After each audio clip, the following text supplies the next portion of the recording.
You're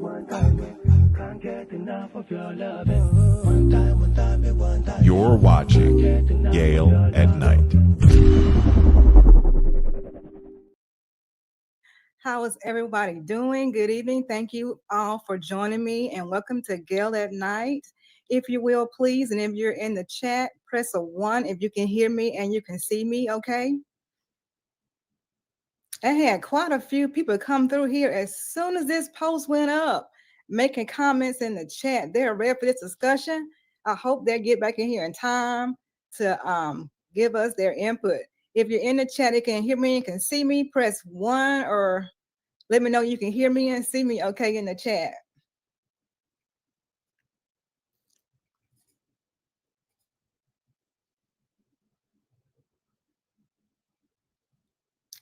All right. Press 1 if you can hear me. Shout out to Genevieve. I see you.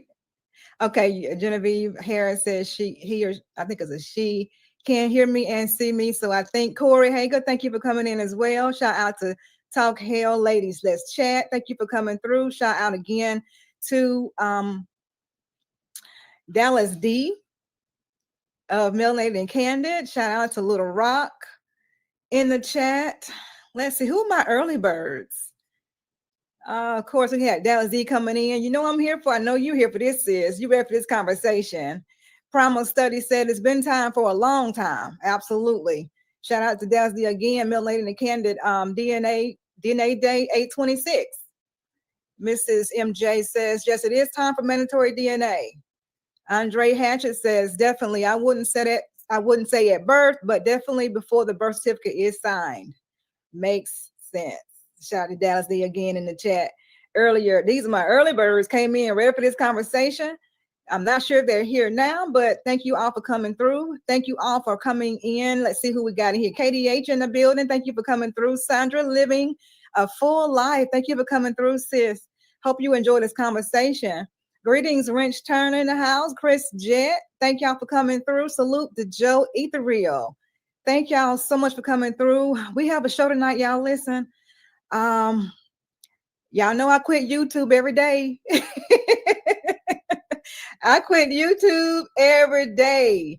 And this is a conversation that needs to be had. I was so fortunate to meet this brother that we have backstage. His name is Carnell, and Cornell Smith, also known as the paternity coach. All right, so Tim, Tim in the chat laughing. Well, anyway, I'm gonna bring him up in just a second, but Mr. Smith. Well, anyway, I'm gonna bring struggle streaming. All right, Mr. Carnell Smith, who also known as a paternity coach. He is a husband, a father, ordained minister, and engineer with a degree in electronic engineering technology with studies in information technology and project management. Mr. Smith won his own paternity fraud case using the legislation that he co-wrote with Georgia legislators after the Supreme Court of the United States denied his 2 constitutional arguments for vacating a lower court judgment based on verified DNA evidence. Now, what is paternity fraud? Well, Mr. Carnell Smith is going to join us and he's going to explain all this to you. He's going to also tell his story about how he became the paternity coach. And you guys, be sure to take notes. Take notes and let's learn something. And it's not going to be necessarily a fun conversation all the time, but let's learn something today. I'm going to go ahead and bring up Mr. Carnell Smith. Mr. Smith, how you doing? Thank you for joining us. Hey, Gail. Good evening. Hey, good evening. Fantastic intro you got. Great. How you feeling? Hey, I'm feeling good. Always ready. This is what I'm talking about. Well, this is called a controversial discussion. It is very controversial. No, you and I had a conversation, our first meeting, first formal meeting regarding paternity fraud. And I didn't even think about myself being a paternity fraud victim. Mm-hmm. And I don't know, we can go into that now, or you can go ahead and just give us a quick rundown of how you became the paternity coach. When was the paternity coach born? And why did you end up in this field doing this? All right. So when we say when the paternity coach was born, that can be tackled from a couple of ways. So let's say from the perspective of I am Carnell Smith, the paternity coach. I help women, men, and families addressing family identity issues using DNA, law, and advocacy. And for me, my journey on this started in 1998 as I went through a 5-year legal battle as I uncovered a trap that I call paternity fraud. And a little girl who I'd supported for 11 years based on her mother's word that I was the father of her child. Oh. As it is what so many men will face, at some point, what you pay is not going to be agreeable to the child's mother. So in my case, the child's mother got married. She bought a bigger house. She bought a brand new car. And then she called me and said, I've been talking to my girlfriend. You don't pay enough money. By the look on my face, I'm like, what do I care about your girlfriends? Exactly. I'm paying her child support. I'm also putting money in a college fund. I'm maintaining a separate wardrobe at my house. Oh. And I'm taking care of extracurricular activities for the child. I'm paying for piano lessons. And I'm the dad that all the teachers know at school who say, man, we wish you had more dads on site. Like, yeah. You know, what my dad told me, says, you know, if you help create them, you need to be involved in their life. And right. being and considering that my dad had 11 kids, Ooh. and I have 2 stepmothers, he was involved in all of our lives. So he practiced that part of what he preached. But as I went on to court, though, what she demanded and pretty much told me her way or the highway, I was like, nah, not doing it. Not doing it. I'm not going to pay you $2,000 a month. I pay support. Right, well, because you were down for supporting the child, but not child support. Well, I wasn't down for mother support. Right, that's what it was, right? Yeah, this is not called get your hair done support, get your nails done, pay for your car, pay for your house. Let's be honest, hey, the child is an incremental cost when it comes to where mom lives. But to get me to pay for everything, the entire mortgage, not doing it. So I told her she thinks she could do better, take me to court. And boy, was I stunned. When I got to court, the court awarded her about 40% of my net income.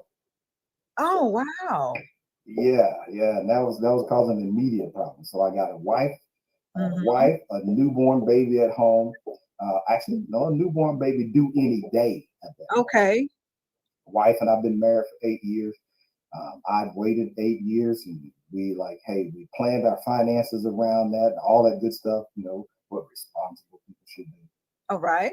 And lo and behold, she starts interfering with my ability to see the child. So as we start going to court, I went from unlimited parenting time down to once every other week and once every other weekend. And then I talked to my pastor's father, and I asked him, I was like, man, I need you guys to pray for me because I'm not going to make it. I'm already salaried. I'm working 60 hours a week. I'm on call 24 hours a day. There's no way I can go work another job. And he said, you need to take a paternity test. Huh? You didn't think about that kind of, right? Well, I was like, but she would not lie about something like this. Right. I dated this woman for 2.5 years. There's no way she would lie. She's one of the good girls. Yeah. Well, those test results came back at 0.0% paternity. I mean, go ahead. As I'm stunned there, Gail, I recognized something. First, I felt a deep sense of loss because I'm like, wait a minute, you mean she's not mine? And now I recognize I'm under this court order that is going to bankrupt my family. It's going to destroy us. It's going to put, by this time, new daughter is born. It's going to put me, my wife, and my newborn out in the streets because I can't keep my house payment and pay this new child support payment. I can't keep funding the college fund. And once I got those test results after about a day or so, I got mad. I mean, I was fired up. I was like, wait a minute. There is no way this woman didn't know she was involved with somebody else with no contraception. Well, I sued her. I sued her for fraud because she knowingly and willingly withheld information from me. She knew there was more than one paternity candidate. Mhm. And as I subpoenaed her, her mother, her brother, and her girlfriend, I got the entire story. She So why did asked you me, subpoena all them people? well, it's not uncommon that a woman will tell people who are close to her, she'll tell them more than she'll tell the guy who she told is the child's father. She'll tell them more than she'll tell her husband. She'll Oh, often tell them more. If she's got something that's not quite totally up to par, my older sister told me about this. She broke the girl code and told me about many women, married and single, about mhm. how they do this, how they take the emotional advantage of the guy. Yeah. And at first, I tried to defend the ex-girlfriend against my sister. Like, oh, there I go again. Smack right upside the head. Head, right? But Gail, let me collapse this down for you. All right. Okay. Once we got those subpoenas done, she said, well, if it's not Mr. Smith, it can only be the other guy in the other state. And I'm like, huh? What? Wait, what? Yeah, so her and her girlfriend had a girls' weekend with another guy and his roommate in another state. Okay. 6 weeks after I broke up with her. Oh, okay. Gail, that's the part of the story that No. wasn't. That's not what she told when she said, "Bring, I'm pregnant and you're the father." You know, Gail, those are 7 words that no man who has an ex wants to hear. You don't want to hear those words from an ex-wife, an ex-girlfriend, or ex-one-nighter. You Right. don't want it. That's not good news. All right. But Gail, after we put this out to him, said, well, wait a minute. Well, my lawyer asked us, why didn't you inform Mr. Smith that there was at least 2 people who could be the child's father? Right. She said that was none of Mr. Smith's business. Oh, Yes.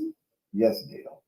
That part right there. That part right there. none of your business, huh? Okay. None of my business. So that furthered my resolve that now she needs to give up all the money I paid, plus court fees, testing fees, loss of use of my money. And let me put her on a payment plan and let's intercept her taxes. I get to court and the judge rules in her favor and says it's my fault that I didn't find out sooner. Oh. Here I go again, Gail. Upside the head again. But what nobody counted on, Gail, is that I would just be quiet and just lay down and take it. And after having some further conversations with my lawyer, he said sometimes you got to change the law. The law is wrong in this case. I agree. Yes, exactly what your viewer said. Pain and suffering. Mm-hmm. This put me in such a horrible position that jail. I'm facing jail and prison for not being willing to pay. And yes, that led to me becoming a full red pill advocate on Mega Blast. Okay. Because I've been doing this now for over 22 years, Gail, and I've been putting the word out and I've been put out publicly that men should always get a legal DNA test. But Right. Gail, at the same time I was pushing my case, I appealed this case through every appellate court, and I collected data from the DNA testing lab that did the DNA test for the state of Georgia. And one of the main labs that the Child Support Agency uses says that out of 30,000 tests that they did, over 9,000 of those tests turned out to not be the father. Wow. I did see statistics. I think 3 out of 10. Is that about 3 out of 10? Closer to 1 out of 3. But then, Gail, as I approached my lawmaker about this, I explained to my legislator, my chief legislator. Turns out he lived in my neighborhood. I walked to his house. Okay. I explained to Deacon Deacon Representative Stanley Watson, how easy it was for somebody to make him and his son a victim of paternity fraud. The guy got it in less than 10 seconds when I put him in the story. You know, when Dr. Martin Luther King was an advocate for legislative reform, even though those things didn't happen to him personally, he became a voice for people who couldn't speak. And he often told stories in a way to demonstrate the suffering, to help the person see it who was suffering, how the victims of suffering, help this other party see it by walking a mile in their shoes. And as I continue to do this, Gail, we managed to put this out before the legislators, and I got copies of laws that had been passed successfully in other states. And in my mind, we need more legislation that says any man who has not caused the pregnancy, it is not a case of adoption where he knows up front the child's not his. Right. It's not a case of assisted pregnancy where he signed on the dotted line to use someone else's sperm to impregnate his wife. That means upfront knowledge, upfront consent, and full participation that he knows he's not related to the child. There's no snookery, no bamboozlery, trickery, no sleight of hand. But then the legislator asked me for something else. I said, well, what else can you provide to us in terms of data samples? So I went to the accrediting lab body that actually certifies all of the legal DNA labs. There's about 44 of them in the United States. And I myself have now been a marketer of DNA services for over 10 years. Looking at the annual parentage study, it revealed that out of over 400,000 tests done per year among all of those labs, over 30% of those tests turn out that the guy who was tested is not the father. Wow, that's mind-blowing. Yeah, considering this epidemic that we are hopefully on the better side of the curve for, if 30% of the people on your street that got tested turned out positive for that virus, we would say there's something not quite right with that situation. The state of emergency, right? Well, two things happened at one time. I recognize that unless we change the law, men and boys were potentially going to be trapped, going to jail and prison for pregnancies that they had been accused of, that they had nothing to do with the creation of that baby. Look, I wasn't the biological father when she made that phone call. She dialed the wrong number.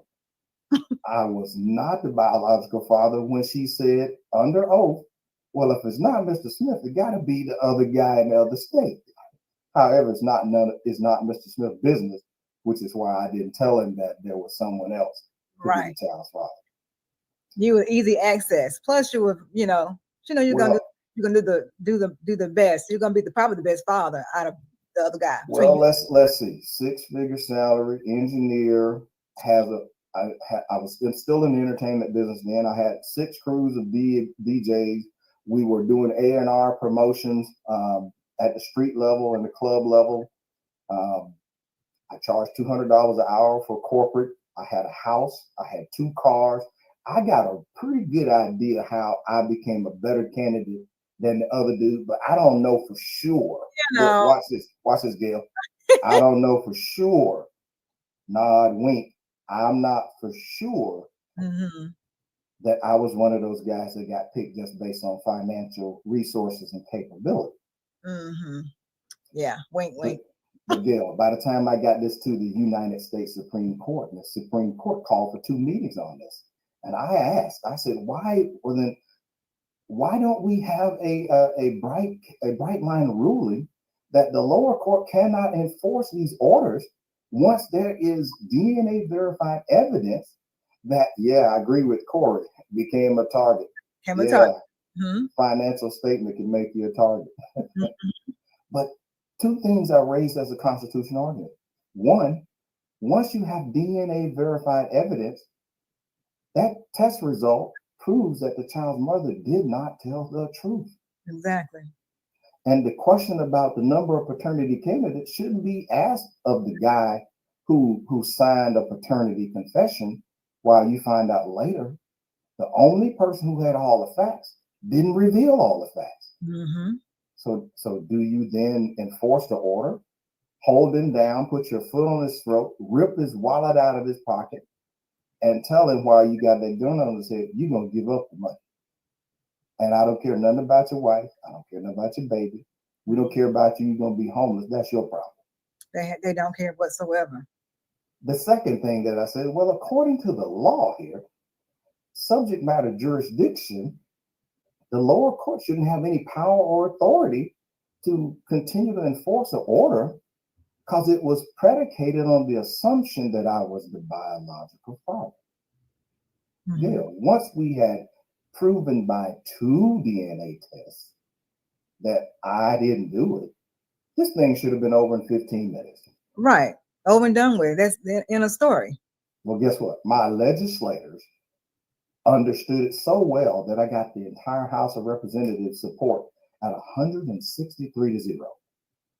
Let me say it slowly for the people in the back. I'm going to say, repeat that. 163 to 0. The House of Representatives supported the legislation. The Senate supported it 45 to 5. And the governor, who had told me a year earlier, there's nothing that I can do unless legislation comes across my desk. I said, okay, Governor, I'll be back. And a year later, I was back and he signed it with me and the judge on my case watching that ruling. And Gail, the poetic justice out of all of this took me 5 years, from 1998 to 2003, to finally reach a point to where, using a law that I wrote, I remember some things that I put in there. Mm-hmm. I won. And I walked out of that court with zero balance, nothing going forward. But the judge would only sign the order if I waived my right to sue the ex for my money. Cost me over $320,000 of my money. I'm still a little hot about it now. A few years, I said 2003. Right. You know what I could have done with $320,000 invested dollars of my own money? Oh yeah, a whole lot. And then you got interest in arrears. Now, if it was you owning it, there would have been interest in arrears tacked on and all kinds of stuff. Oh, I was gonna be fair. We were gonna get that money quick. But Gail, here's the problem though. Paternity fraud. People don't like the term, but here's the definition. It is a lawsuit typically brought by a mother or guardian to set child support and establish paternity, while at the same time she is knowingly and willingly concealing the existence of other paternity candidates. Let's just lay the cards on the table. We're not going to get a woman who's married like the 5 pastors I know, including pastors who are on my YouTube channel and the paternity coach. It's mostly married men. Men. You're not going to get that lady to say, oh, by the way, Bishop, I have 3 extra friends among the congregation, and 2 out of 3 of the kids are not yours, and those 2 got different dads. But Gail, people, they look at me and they say, man, but you're hurting kids. I'm like, no, I'm not. I'm saying that, listen, with the modern woman who says I can do everything that men can do, I'm like, you are absolutely right, girl. You can have as many intimate partners as you can handle. Exactly. Whether it's from 1 to the whole football team, you absolutely can do that. Have at it. Have at it.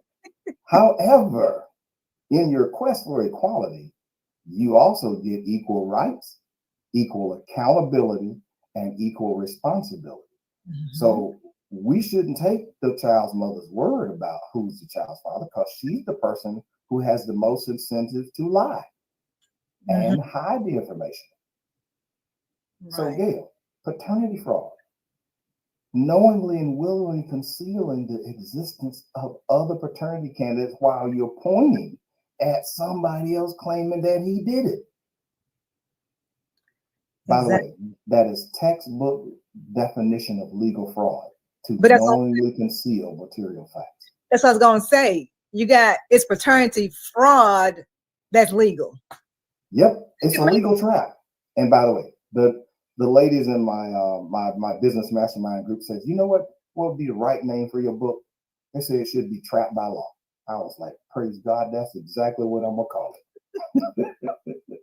And that is the title I am the author of, Trapped by Law. Stop Paying Child Support for Paternity Fraud is the subtitle. Mm-hmm. Before we go too far, let me just say this. So I think your audience absolutely needs to know that there is a press release out in 2004 saying from me under my business name of For Truth Identity, we should do DNA testing at birth to ensure that kids get accurate information on their birth certificate. Point one. Point two, you guarantee you take the right baby home from the hospital. Right. And three, you get to go after the right people to establish financial, emotional, and every other form of support for their child when you are claiming that's the biological father. Exactly. But it wasn't my idea. All I did was repackage it, Gail, and took it national. And paternity fraud at the time I brought this up back in 1998, people didn't know what it was. People tried to shame me. They tried to shut me up. They tried to insult me. They tried their best by claiming they needed to be right. And I said, listen, if you're a woman and you understand that any woman on the planet can file a child support order against your husband that he didn't touch, that he doesn't know, Yeah. and the woman doesn't have to provide any proof when she files that lawsuit. Yeah, and I know it's kind of it's more common with people with common names. Well, that's one of the things. That's one of the several, right? Well, let's talk about it real fast so that the audience will be on point. Okay. Look, this may persuade some people who thought at first, they said, well, no, well, not at birth, maybe before the birth certificate. Let's hit that one real quick. Okay. Number one, people can become victims of paternity fraud based on signing a paternity confession. So they call it the voluntary paternity acknowledgement. They call it the Papa Establishment Program. They got all nice, touchy-feely names. But here's how it goes. It is documented. Get the guy to hold a baby and tell him how much the baby looks like him. Oh, yeah. Got your eyes. Gotcha. Oh, look at that. Got a smile like you. Get a picture of him cutting the umbilical cord. Oh, he's locked in. And take a picture of him holding the baby. And that can and will be used against him later. Mm-hmm. He came to the hospital expecting to find whose baby? His. His. Mm-hmm. Now, if he doesn't know there's 2, 3, 5, 10 other people who could be the child's father, then that lack of information may be persuasive enough to get him to sign the paternity confession. Now, when Carnell says, would you sign a confession admitting you did something before there was proof that you did it? No. So don't sign anything admitting to a paternity until you have test results from a legal DNA test in your hand first, because good, honest women don't have anything to hide. Exactly. Nothing to hide. And that's why I think, there should be mandatory DNA tests, and they can weave it in with the rest with the hospital bill. It's like $350. Yeah. Is it about $350? Well, it can be $350, but if we do more testing, since I'm speaking to you as a marketer, former marketer of the service, it depends on how fast you want the results. Okay. Because you can get results. The technology is advanced such that you could get test results same day now. Okay. That would be the most expensive way to get it. Okay. So on a scale typically from $345 to about $13.95, that's the range typically for up to 1 day service. Okay. Same day service, you're going to need to reach for your gold cards, your Visa Platinum. Okay. A little bit extra. Okay. But number two, incorrect default judgment. Because there is no proof required by a woman to file a lawsuit against you for paternity. If you don't know about the lawsuit, then you can't show up at the hearing to protest the lawsuit. So, One of my affiliate groups was over 600 military men in California called the Veterans Against Paternity Fraud. And by the way, I'm the executive director of Citizens Against Paternity Fraud. So they were an affiliate. I'm also on the advisory board for Women Against Paternity Fraud. It's mostly women who contact me trying to help men and boys in this situation. okay. Because they tend to know the sister code and we don't. So an incorrect default judgment, a judge or hearing officer can make you the father at the stroke of a pen. And nobody looks at the fact that the woman put her own address down for your service of process. So the lawsuit notice went to her house. You don't live at her house. And you'll never get that order. Exactly. So if you're in Camp Lejeune, you are at boot camp, or you deployed out of the country, you're not going to make it to the hearing. And Right. then because you didn't show up at the hearing, here are the words that judges will say. You knew you were the daddy, that's why you didn't show up. We're not changing the order, and we refuse the order of paternity. That's because you didn't come here and object at the hearing. But exactly, dirty tactics. And because I know all of these people who've been paternity fraud victims, because I've been doing major media over 20 years and even been on the Dr. Phil show with one of my clients, more media begats me reaching more victims. That's why I agreed to do the Gail at Night show, knowing that we will very likely reach somebody who needs to know this information. Oh, yeah. Number 3, marital paternity fraud. There are stories right now in the news from China, Nigeria, Japan, and the United States of married men now who have found out kids are not theirs. If you're married, any kids she has while you're married to her are automatically presumed to be yours. Well, the modern woman today, she's married in name only. Right. When it's convenient. Until it's not girl summer. If her husband is not with her, she's single. Right. They'll tell you that. And last but not least, mistaken identity. I helped out a guy who was a cameraman for Tyler Perry here in Atlanta.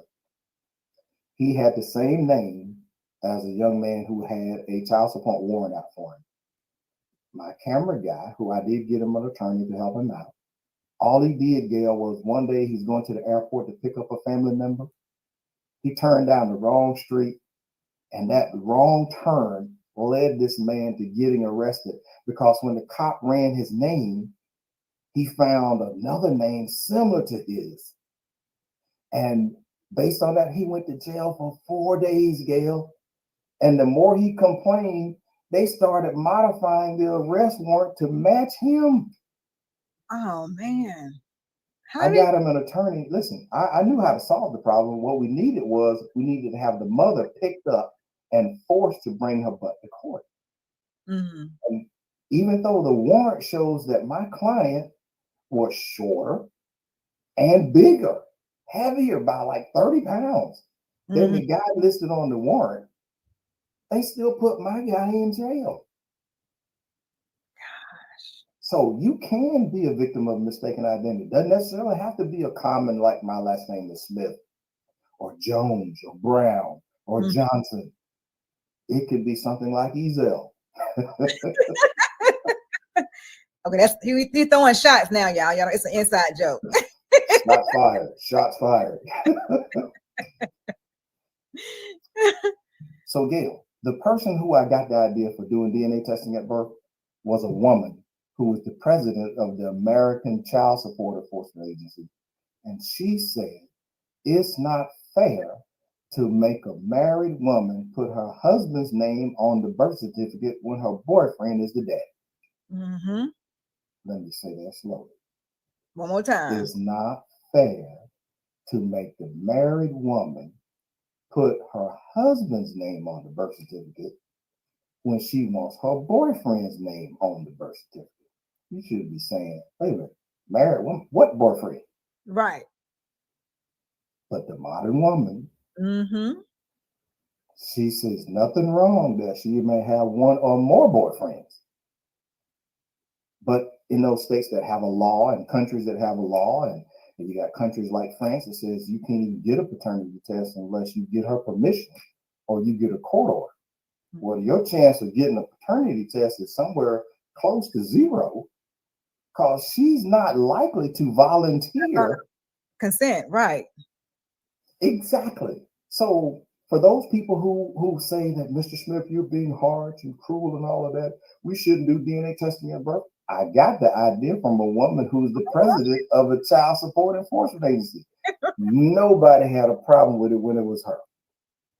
But when this melanated brother right here comes along and says the same thing and put a little something, something on it, I added a few things to it. I pointed out how beneficial it was going to be for the kid to have correct information on their birth certificate. How beneficial it's going to be for that couple to leave the hospital with the right baby, unlike the woman that's currently in the news right now. Mm-hmm. And by the way, every time there's been a baby swap, I've seen them correct the situation. Hospital gets sued, other people get sued because biology matters when we're talking about the mother. The mother. Mm-hmm. So if you're a woman, if you leave the hospital with somebody else's baby, and if they told you, well, look, lady, you wanted a baby, you got one, shut up, sit down, and get out of our face. Oh, furniture would move. Look, hands might fly. But want the man to just pick better. That's how for men. You should have chose better. You should have, Well, that's not the worst insult I've heard. The worst insult that I've heard over 25 years is, well, you men should have had it zipped up. I said, boy, you are a whole special case of stupid. Like I said, you are a whole special case of stupid. If the DNA test proved that man didn't cause the pregnancy, then his zipper ain't had nothing to do with it. They make the most stupidest rebuttals. And like, do you not understand what's going on here? Yeah. Well, Gail, I hope you can prepare yourself, girl, because look, even kids who have been paternity fraud victims, I've had them come and grow up past 18 and say, look, I want to know who is my father. And my mama won't tell me nothing. And the thing with me, I wasn't even looking for my father when I found he found me, actually. When I was 15. Well, think about it. Looking for him. I just wasn't thinking like I wonder who my father is. Growing up, I kind of had ideas, how when you come from a small town and everybody know your business except you get the little whispers and the little rumors, or you look just like such and such, but nobody really say anything. And I had several stepfathers. Me and I knew when I was a bitty girl, I thought he was my dad because my middle name is after his name. So it's like she named me after him in a way. Okay.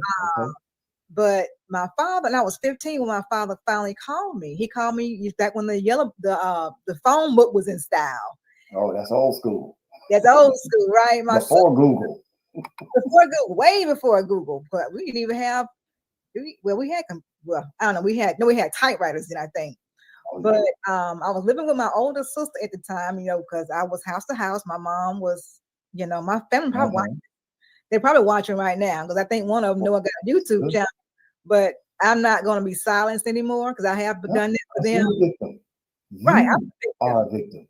Right, and so he called me, and he and my sister had to answer the phone, and he asked me, did I know who he was? Like, you kind of had, because that was one of the names that were heard in the town,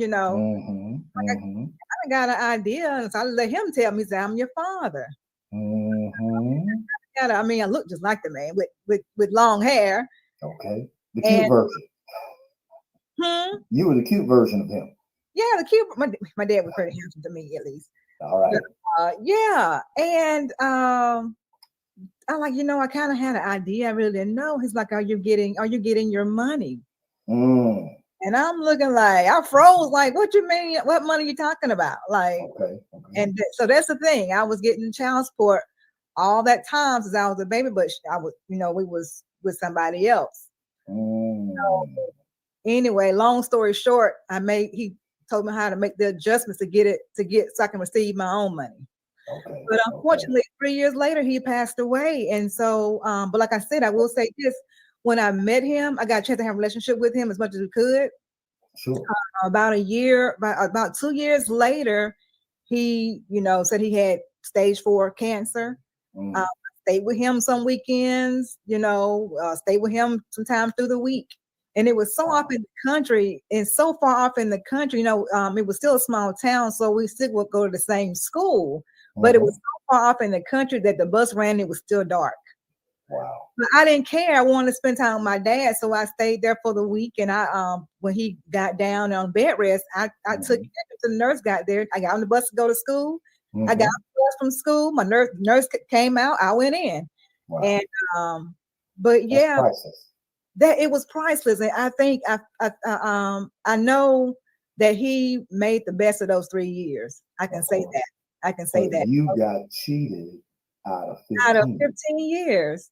Because like I said, I walked the same high school halls with a nephew and a sister, and didn't even know it. A sibling and don't even know it. I had a sibling. Now my father had 8 children by his wife.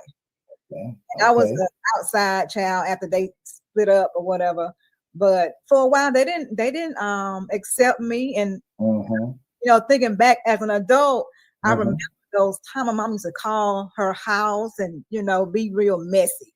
And she'll give me the phone, it's like, and I remember now being picked on by the sisters. And it's like, y'all got grown folk, y'all got children in grown folks' business. And this is me now being an adult, understanding what was going on then. Sure. And adults should have taken charge of that, by the way, because if the adults take active control of that situation and enforce that with the kids, because I had the opposite experience of you. My mother, my stepmother, and my father, the 3 of them worked together to make sure all of us kids knew each other and that we all had a relationship with each other, because my father was adamant you need to know who your people are. Right. You hear that? And it takes guts and courage to share this. But I need for you to recognize that's not your fault. This was done to you. You were on the receiving end. And for the other kids, a lot of times those kids who act out like that, they're doing so in defense of their mother, Gail. And they don't even know that, look, if my dad says she's okay and that's my sister, then it would be important that somebody get feedback to your dad for him to know that's what's happening, because he could put a check to that situation. But if nobody gives him the feedback, he wouldn't know what you were suffering. You know what I'm saying? But so to tie that right back to the topic right now, if we had DNA testing at birth, if we go back, I'm 60 now, so DNA testing didn't exist back then. You had the typical HLA blood type testing back then. It wasn't as accurate as DNA, because you could actually end up with multiple people who had the same blood type. If the mother was involved with those guys, you have some difficulty pinpointing it down to one dad. And there are actual court cases where judges made the multiple dudes, all of them split the child support bill because they couldn't tell which one it was. But listen, with DNA fingerprinting right now, we can narrow the thing down to one guy unless the men involved are identical twins. Then others gonna say identical twins, yeah. But Gail, I've even solved the case involving identical twins with one of my clients. Because people were telling me, no, you're not going to be able to solve this case. I'm like, wait a minute. For people, look, if I was a paternity fraud victim who won his freedom by changing the law and then walking out of that court using the law that he wrote, do I sound like a guy that's going to give up because a bunch of people told me that I can't do it? Listen, I'm a dude who believes in a God who can do the impossible. So why not? I told her, well, let me take a look at your case. Let me see if I can help. So I talked to the man about this formula that I've created after I have interviewed and done research with obstetrician gynecologists. And that led to me putting together 3 very important dates. Number 1, what is the child's age at birth? Most people don't have a clue what it is. Number 2, what is the child's birth date? Now, if you're getting sued for paternity and child support, you'll know what that date is because they'll provide you with that one. Right. Number 3, what is the conception date? Most guys don't know that date because they don't know. Because look, and can I be frank with you? Mm-hmm. A lot of times women got pregnant not when they thought they did. So what is the age at birth? How many weeks old is that baby at birth? There is a difference in calculating the window of conception on a baby that's 35 weeks versus a baby that's 42 weeks. But a full-term pregnancy is 40 weeks. Okay. But Gail, when you ask people all around the world, to the most part, they'll tell you 9 months. Okay, Gail, let's do the math. If there's an average of 4 weeks in a month, Mm-hmm. 4 times 9 is how much? 36. But a full-term pregnancy is 40 weeks, Gail. Mm-hmm. That 4-week gap right there, that means anybody within that gap could be the daddy. Father, right. Listen, I've had mothers try to tell me that, well, based on the guy's sexual performance, that's got to be the daddy. 2 guys later, we find the daddy. So how I solved that case with the guy that was an identical twin? He had a DNA test that said 99.99995 he was the dad. Mm-hmm. He was adamant that he hadn't touched his ex-girlfriend. And furthermore, he had been deployed in Afghanistan at the time she got pregnant. I said, well, guess what? I know how to solve this problem right now. I said, I need you to get your formal DD, I think it's a DD 214, his formal discharge paper, because he was honorably discharged as, I think, as a sergeant out of the Army. Okay. He had verifiable proof he was not even in the United States within 90 days of the conception date for the baby. No way he could have been a father. So then I said to him, but based on the genetics of the test, because I saw his actual test report, I went through all the profiles on it. I said, the only way that this could come out is that there's another man who has your DNA profile. I said, would you happen to be a twin? He's like, yeah, my brother's an identical twin. He never told that to the court. He hadn't told anybody. Right. But guess what? But his brother was married, so nobody was expecting. Nobody was expecting his brother to be the daddy. It's too much. Gail, my client was in Afghanistan in combat duty during the window of conception. So by default, we got the court to order the brother to take the test. So it's the brother. Mm-hmm. And based on the DNA sample, he came back 99.99995 as well. Mm-hmm. But guess who was in the country, in the Atlanta area, within that same window of conception, based on that baby's age at birth, based on that baby's birth date, and based on the window of conception, because by now they didn't ask the mother under oath, when did you have your last cycle?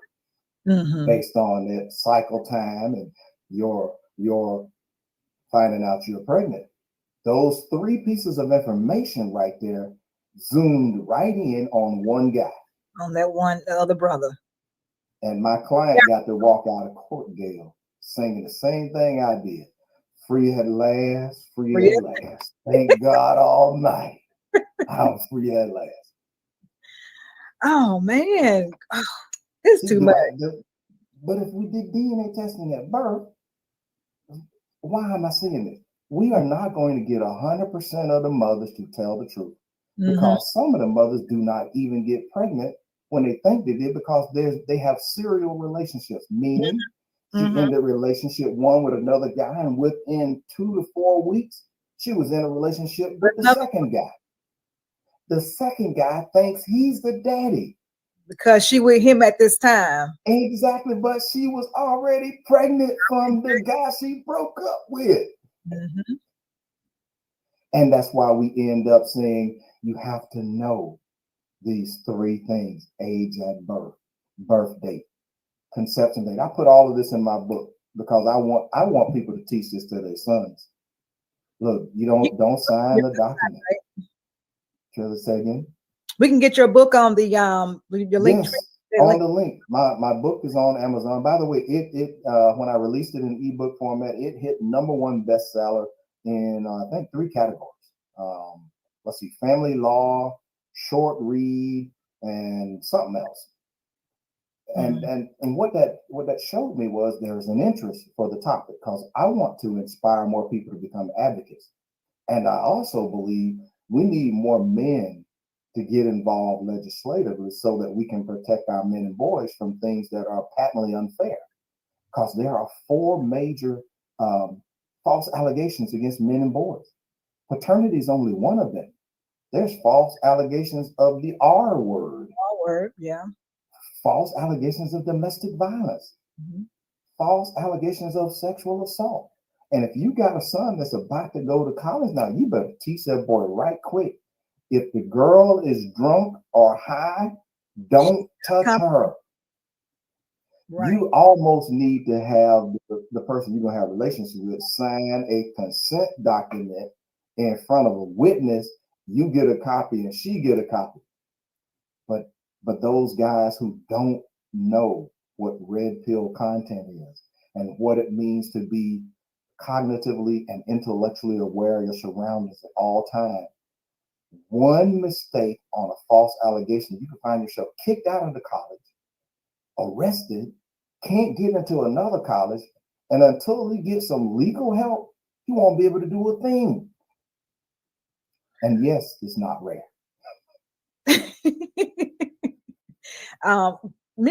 It's a few comments I want to go over real quick.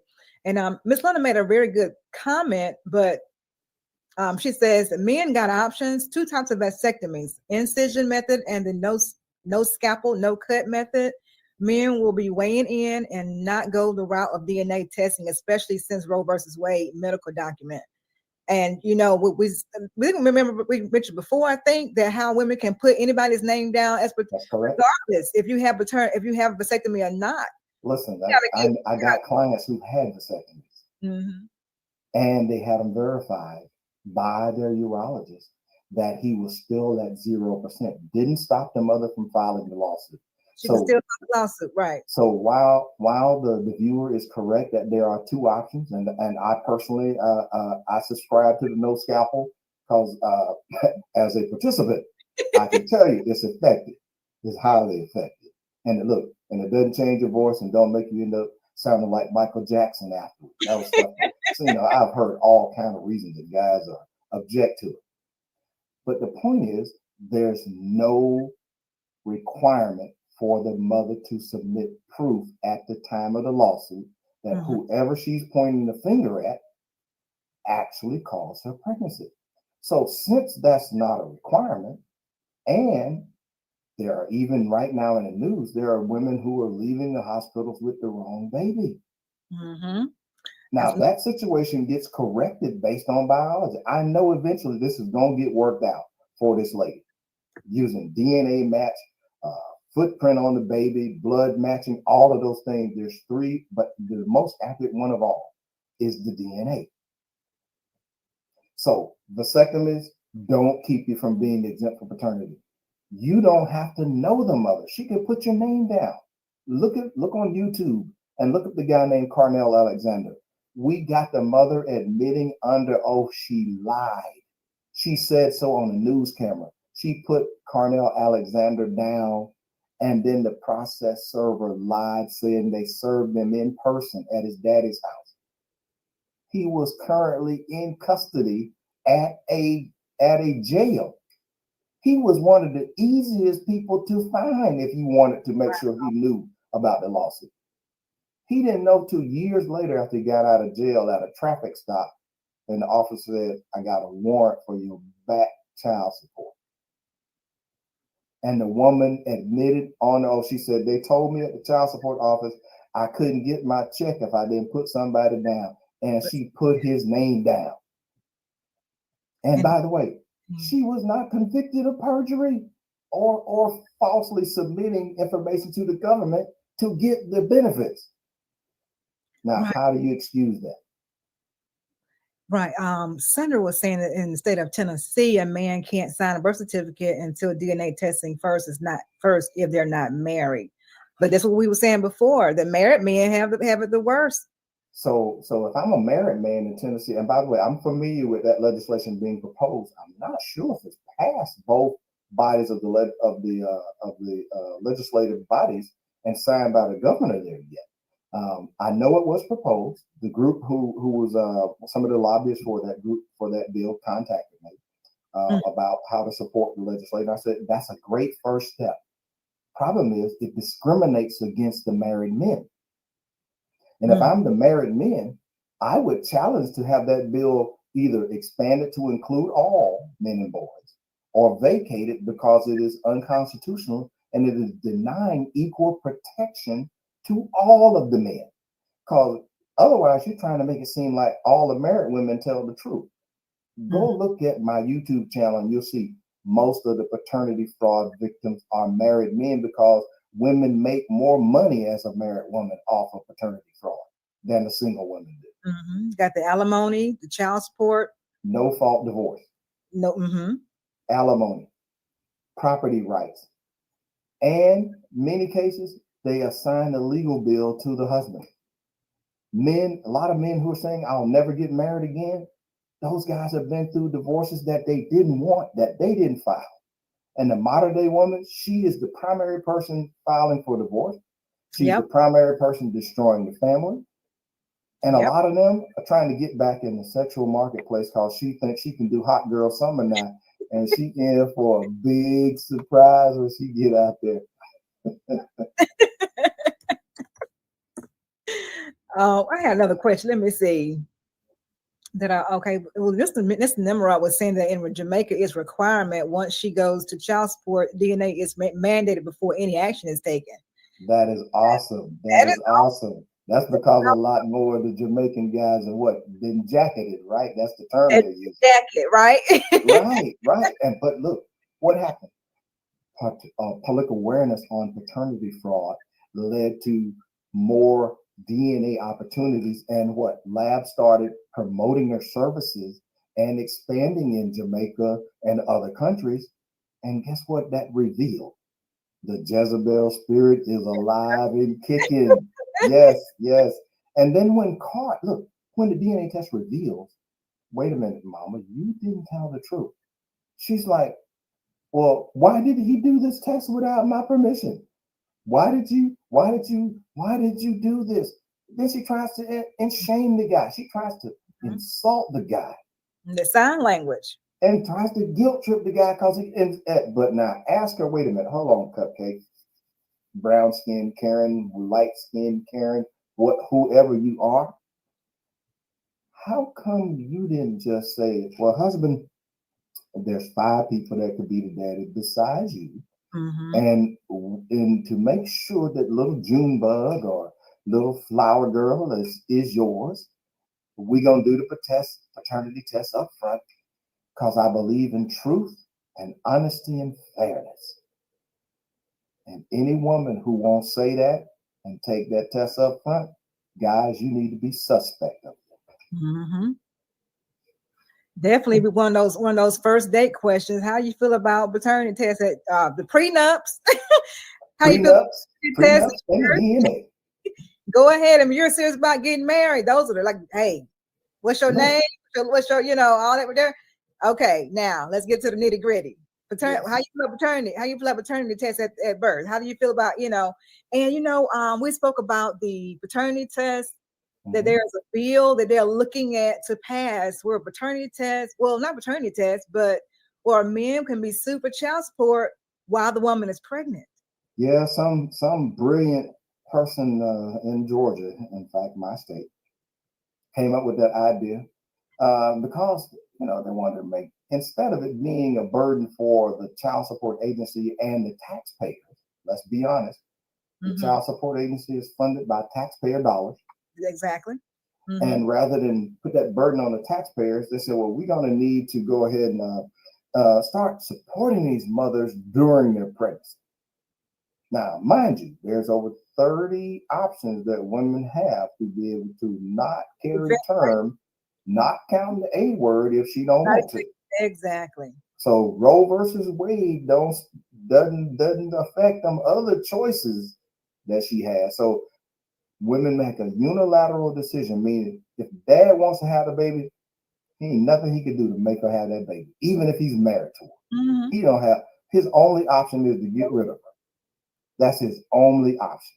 That's it. That's it. And people hate me for being blunt.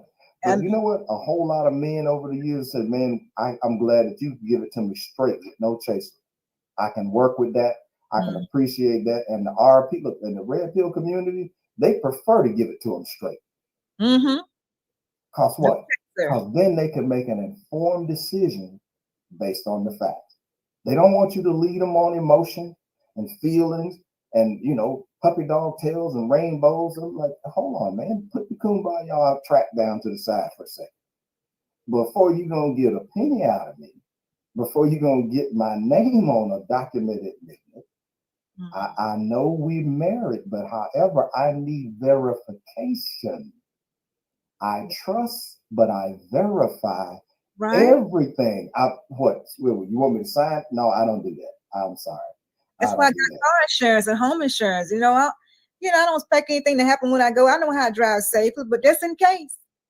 Because you have a form of protection against a risk, and a DNA test at birth is a form of protection due to the risk of being forced to potentially pay child support for a lifetime.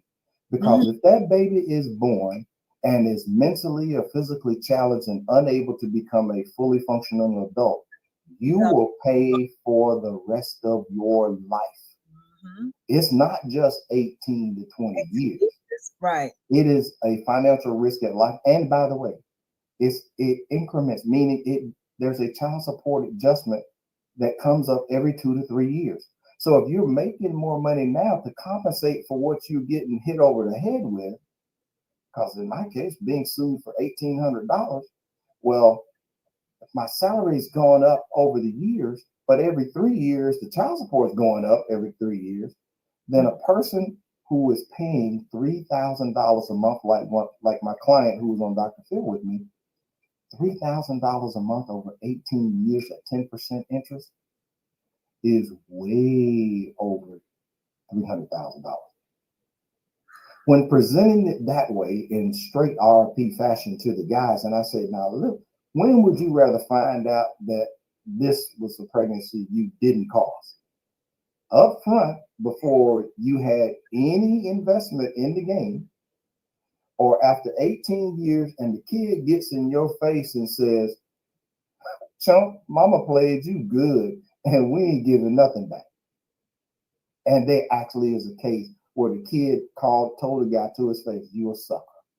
Wow. Now, I don't know about you, Gail. That'd be hard. That'd be real hard. That'd be real hard to take. That. So, basis of risk. And as men, we're pretty good on risk assessment when we have all the data. And since 1 out of 3 men who get a DNA test and the 44 accredited labs across the United States, with a growing number of more than 110,000 per year who take the test, turn out to not be the dad. Doesn't matter what the reason was. She claimed he did it. The child's mother claimed he did it. Well, if 110,000 a year, that you get, Gail, in 10 years, that's 1.1 million men.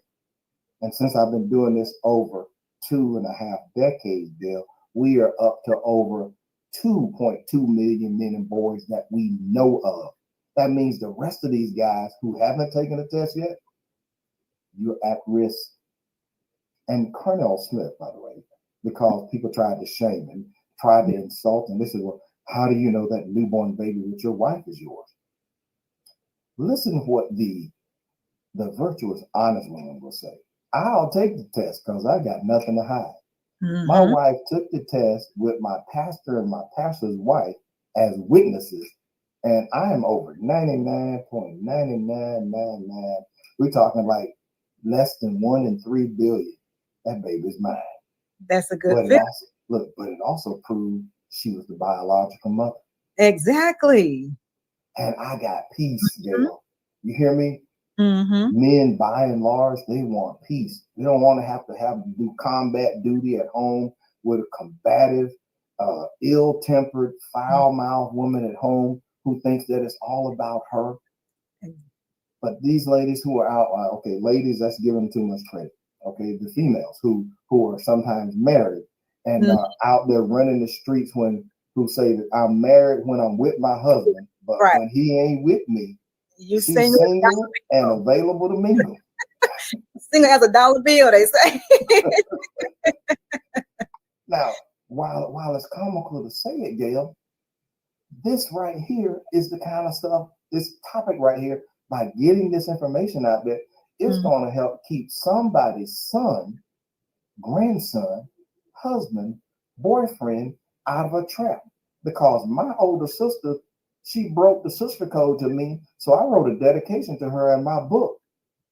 I thank her that she loved me enough to break the sister code to me, because I didn't know that there were women and girls who would do something like this. I had a coworker told me this one time, Gail. They told me, says, you know what your problem is? You think everybody is good and it's your job to help bring out better out of them. He says, man, I was in the Army. We believed there was evil in all of them and our job was to beat it out of them.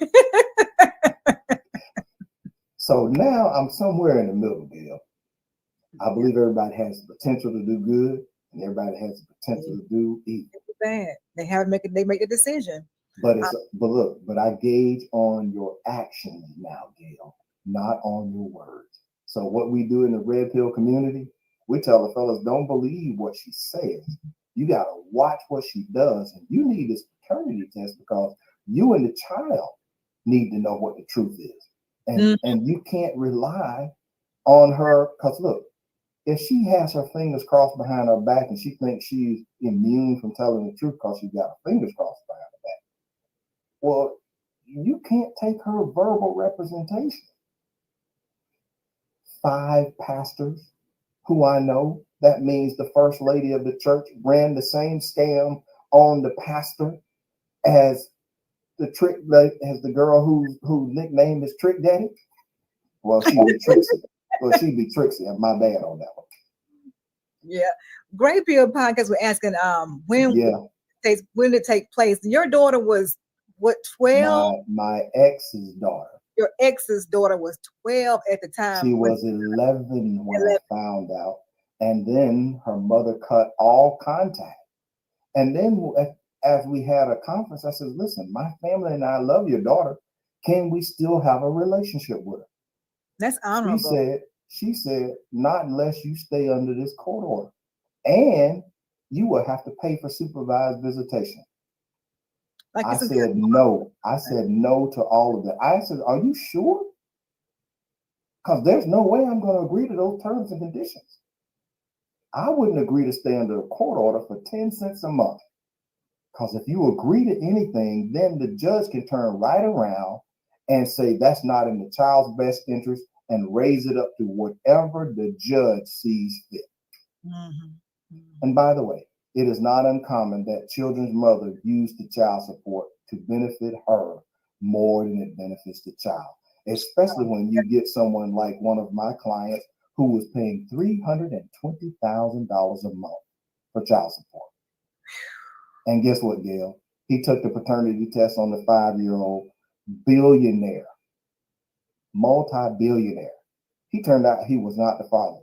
He was just as pissed about that $320,000 a month, which he could afford.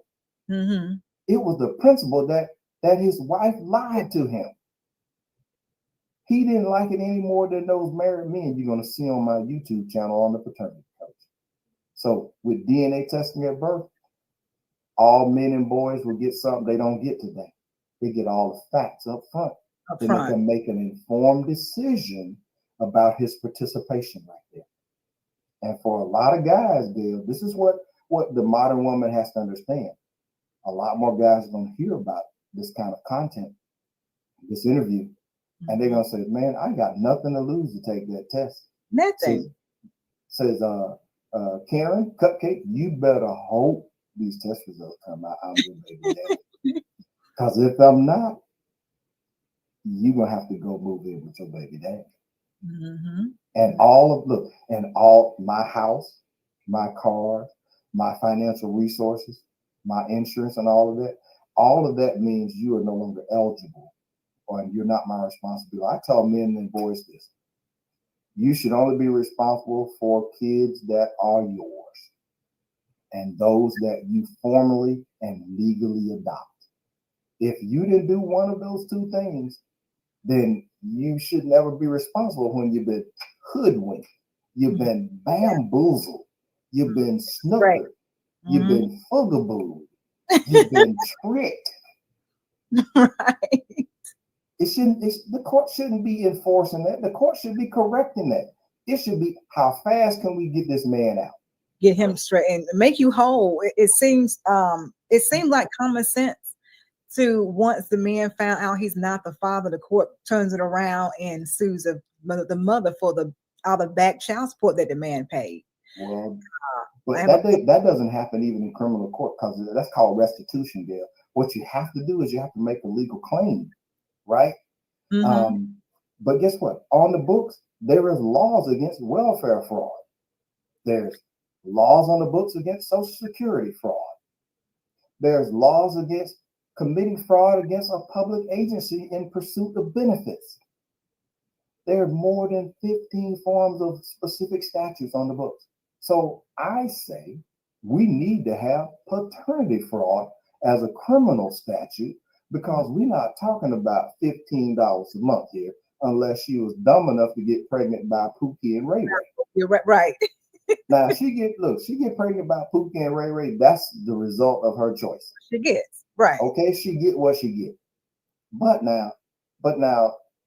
she shouldn't then turn right around and be able to come against a guy who makes $5,000 a day just because she knew his first name and his last name and where he lives at, and then do sleight of hand and put her address down, and the guy don't even know about it until they get an income deduction order and start seizing his money market account, his other assets and investment accounts, his checking account. Oh, he's gonna know there's a problem, Gail, when he sees a $40,000 chunk missing. And you know what? He's gonna come for you. Look, Gail, he's gonna come for you.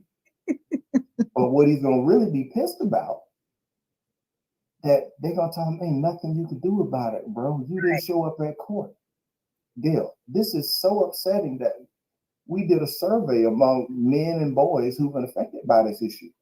They suffer from anxiety, depression. They're upset. They use drugs and alcohol as a coping mechanism. Because even the guys in the military, Gail, what do you think is going to happen when the guy gets his check and 60% of his check is gone? And in the United States, your paycheck can be garnished for up to 66% of your net income. Gail, I had a man testify in front of the legislators that after they took all of his money, he could only buy a McDonald's Happy Meal for himself for dinner. Wow. And by the way, DNA test proved kid wasn't his. Now I have a brother, he had mentioned to me, he didn't want to come on, but he is older than both of us. And he is, he was married. You know how I always say, you should have did it the right way. You should have got married. And they say all the kind of most ridiculous rebuttals for paternity fraud. Well, he was married to the woman. Yeah. Raised a son 18 years. They end up divorced. I'm not sure what transpired, but after 18 years, found out the son wasn't his. Oh, yeah. He was able to go to court and sue her for child support, but however, she was able to file on her bankruptcy. Make it make sense. Oh, well. Did she get out from under that debt? But I can tell how it has everything to do with how you do the suit. I got clients who've been able to recover all of their money and then include the biological father in that suit. Is how you do it. Listen, a lot of times we as men and boys, we fail in the courtroom. Number one, because we don't know the language. Okay. Number two, we don't know the rules. We don't know the law. We don't know our rights. So if you come in with those 4 deficits, how can you aggressively represent your interests? And look, I'm on the backside of this. I know a whole lot now in having written law, all right, studying in this area. I've been accepted as an expert witness in over 6 states. I know a whole lot more now, but Gail, has nothing to do with IQ. My father hadn't shared this with me. It took my sister to tell me that this kind of stuff went on. Gail, one of our good friends was a criminal defense attorney, former naval intelligence officer, and also a separate guy who was a college professor. What I'm getting at here is how intelligent the guy is does not exempt him from being fugabooed, hoodwinked, and snared in this area. Because the married woman is just as tricky as the single chick. As the quote unquote baby mama. Right. Thank you. He was Gravy was asking, like, how old were you when this happened? How old was I when this happened? Let's see. 1998 minus 22. When she first told me to lie, or when I found out? I guess when she told you to lie. All right. When she told me to lie, gosh, I'm going to say that was 1988. I'm going to say I was probably 30-ish. Wait, no, I wouldn't have been that old. I would have been older than that. I'd have to do the math. What? But I'm curious, why would that matter? Because see, in this case, I had dated the woman for 2.5 years. I had never known her to lie about anything. So you can talk about a person who you would have trusted. Even though I broke up with her, I would never expect that she would lie. She didn't have a track record of lying, at least not with me. And the people and the men who are married, if anybody should be able to believe in somebody, those married pastors and all of those men on my YouTube channel. And those stories are all over the United States and Australia. And there's stories right now in China, Japan, Jamaica, Nigeria, and on so forth, because more and more men are learning why they should be getting a DNA test. They cannot rely upon the verbal words of the child's mother. That's true. I'm gonna bring Dallas D up because she did tell me a story about let me find her. She made a comment in the chat as well, but I'm gonna kind of let's see. She was just saying that the world needs a DNA test, of course. Let's see here. I'm sorry. While you're looking for that, I've identified over 2,000 relatives on my mother's side and on my father's side by DNA testing.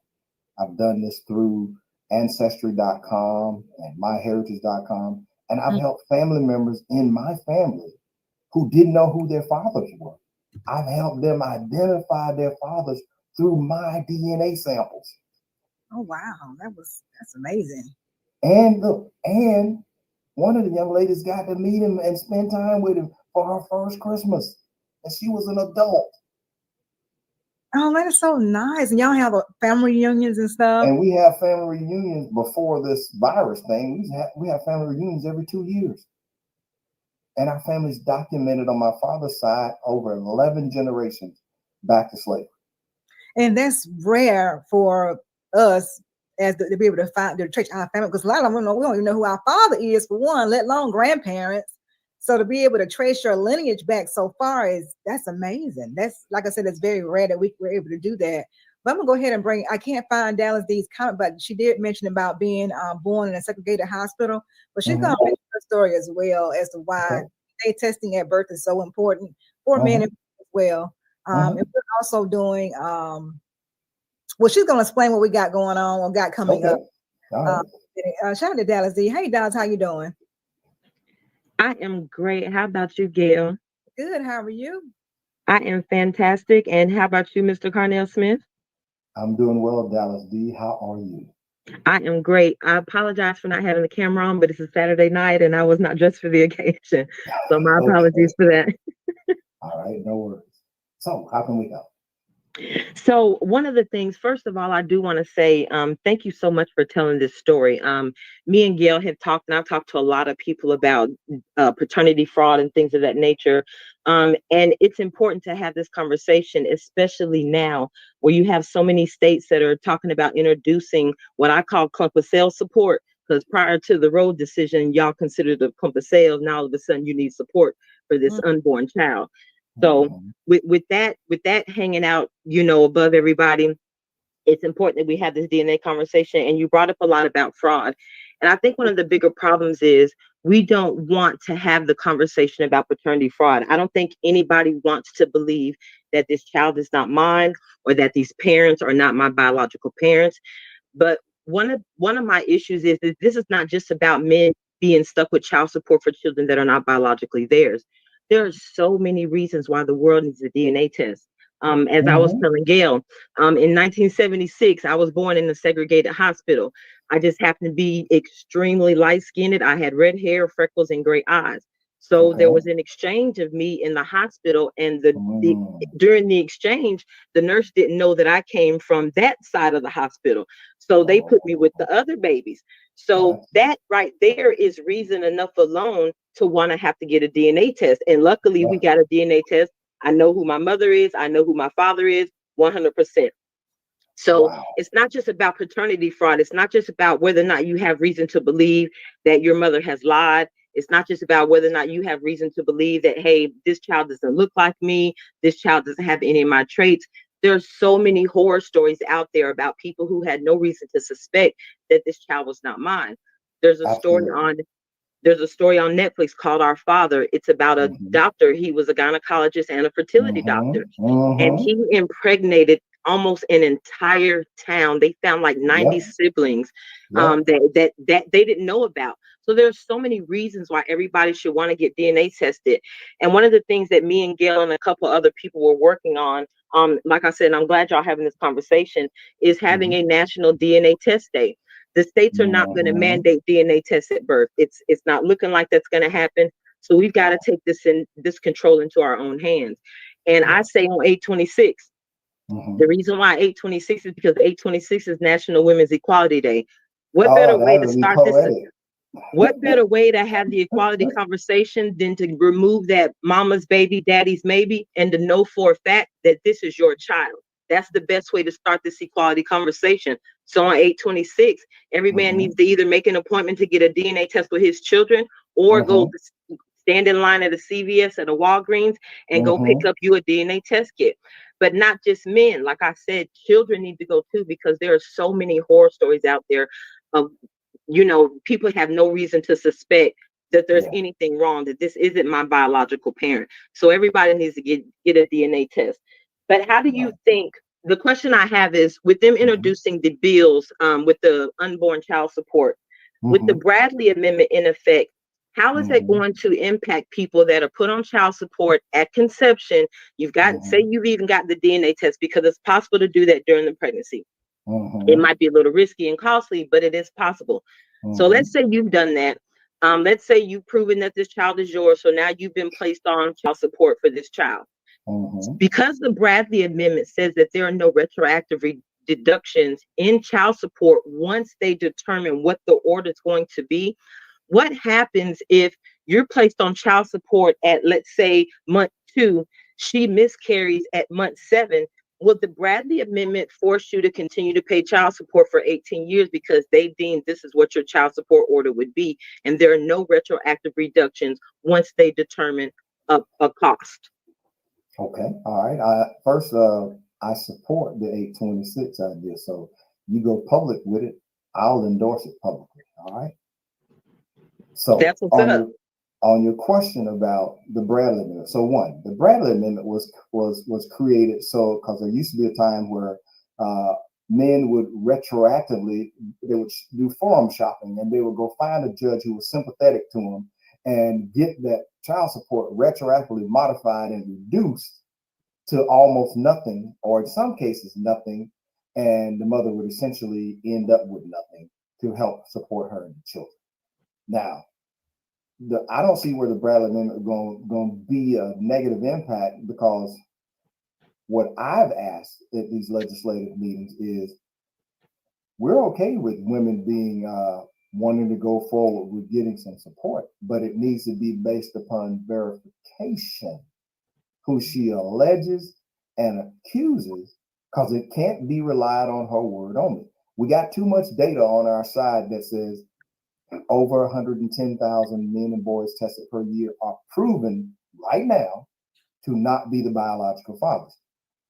So would the Bradley Amendment allow them to continue to enforce an order? No, because the guy on the order, he has an incentive as soon as he's aware that there is no longer a baby, he has an incentive to go file a modification based on no child, and then require that she be able to prove she is currently pregnant with the child that is his. But see, the problem here, Dallas, is no one is teaching this kind of information to men and boys. And let me say, even as an adult male, unless you are a practicing family law attorney, you don't have a clue how the family court works. Because I have a guy who was a criminal defense attorney. He was a paternity fraud victim. He didn't know he was a paternity fraud victim until we couldn't figure out why his second wife couldn't get pregnant. A man who has 2 kids by his first wife can't get pregnant with the second wife. He was sterile the entire time from his military service and did not know. So, great question, Dallas, but it's kind of one-sided the way they're approaching this legislation to say, well, we're going to use the soft approach and say it's great stuff for the mother and for the kids. It's really meant to deflect from putting that bill on the taxpayer so they don't have to use up their funds for, temporary assistance for needy families. And let's do it the open way, sleight of hand. Let's support the mother with a free check, tax-free, and she has no accountability for how she spends the money. Are we going to take her word alone when we know there are women and girls who lie? We got the Maury show, we got Paternity Court, we got Judge Mathis, and over 15 or so other shows that DNA Diagnostics alone provides legal DNA testing services for. That was my business partner. We got to get more information to men and boys that, yes, it is admirable to step up to the plate, do what we think good men should do, be responsible and take care of your responsibility. But first, you need to determine, is it your responsibility? Did you do what they said you did? You need, and I might be called controversial for this, Dallas, but I don't believe all women. I don't believe all men. Because there are guys who say it's not his baby and he knows that he was there. He knows he's at least one of the potential. He'll swear he didn't have a hand in the matter. You with me? So, I don't believe it's controversial. That's just the truth. Well, I was actually being sarcastic. But great discussion, though. I applaud you. I like that creativeness right here. And by the way, you should actually connect with Women Against Paternity Fraud. They are 501c3. They have offices in Washington, D.C. and in California. And reason I support that group, it has been mostly women who help me with legislative fronts. We have far more honest women on our side than the modern women hussies who say they shouldn't have to get a DNA test and that the judge should just take her word alone. Because most of these women don't want to see this happen to their own sons. And even when I have interviewed feminists, radical feminists, and I asked them, if your son was about to be put in prison, because listen, once the child support amount in arrears is over $2,501, he can be charged with a 3rd-degree felony for child abandonment. Right. A felony will mess up everything he wants to do or plans to do. So if that child's not his, I asked this woman who is admittedly a radical feminist. She was a supporter of Gloria Allred. Gloria is an attorney I debated on the Dr. Phil show. And according to the audience, I won that debate, by the way. We asked this question. Why not just do the test? And if we increase the number of tests that we do, It'll drive the cost of the testing down, because the economy of scale says something that's done more, it becomes more automated and more systematized. And as a result, there will be no discussion about asking about the test. There are over 15 types of tests that are done now when you come in the hospital with that baby. Mom and baby go through a battery of tests, and they didn't ask me as the guy paying for it. They didn't ask me one thing about that. But I didn't ask them for permission to confirm if their baby was mine. Truth matters. And big shout out to Dallas B for saying, DNA day on 8/26.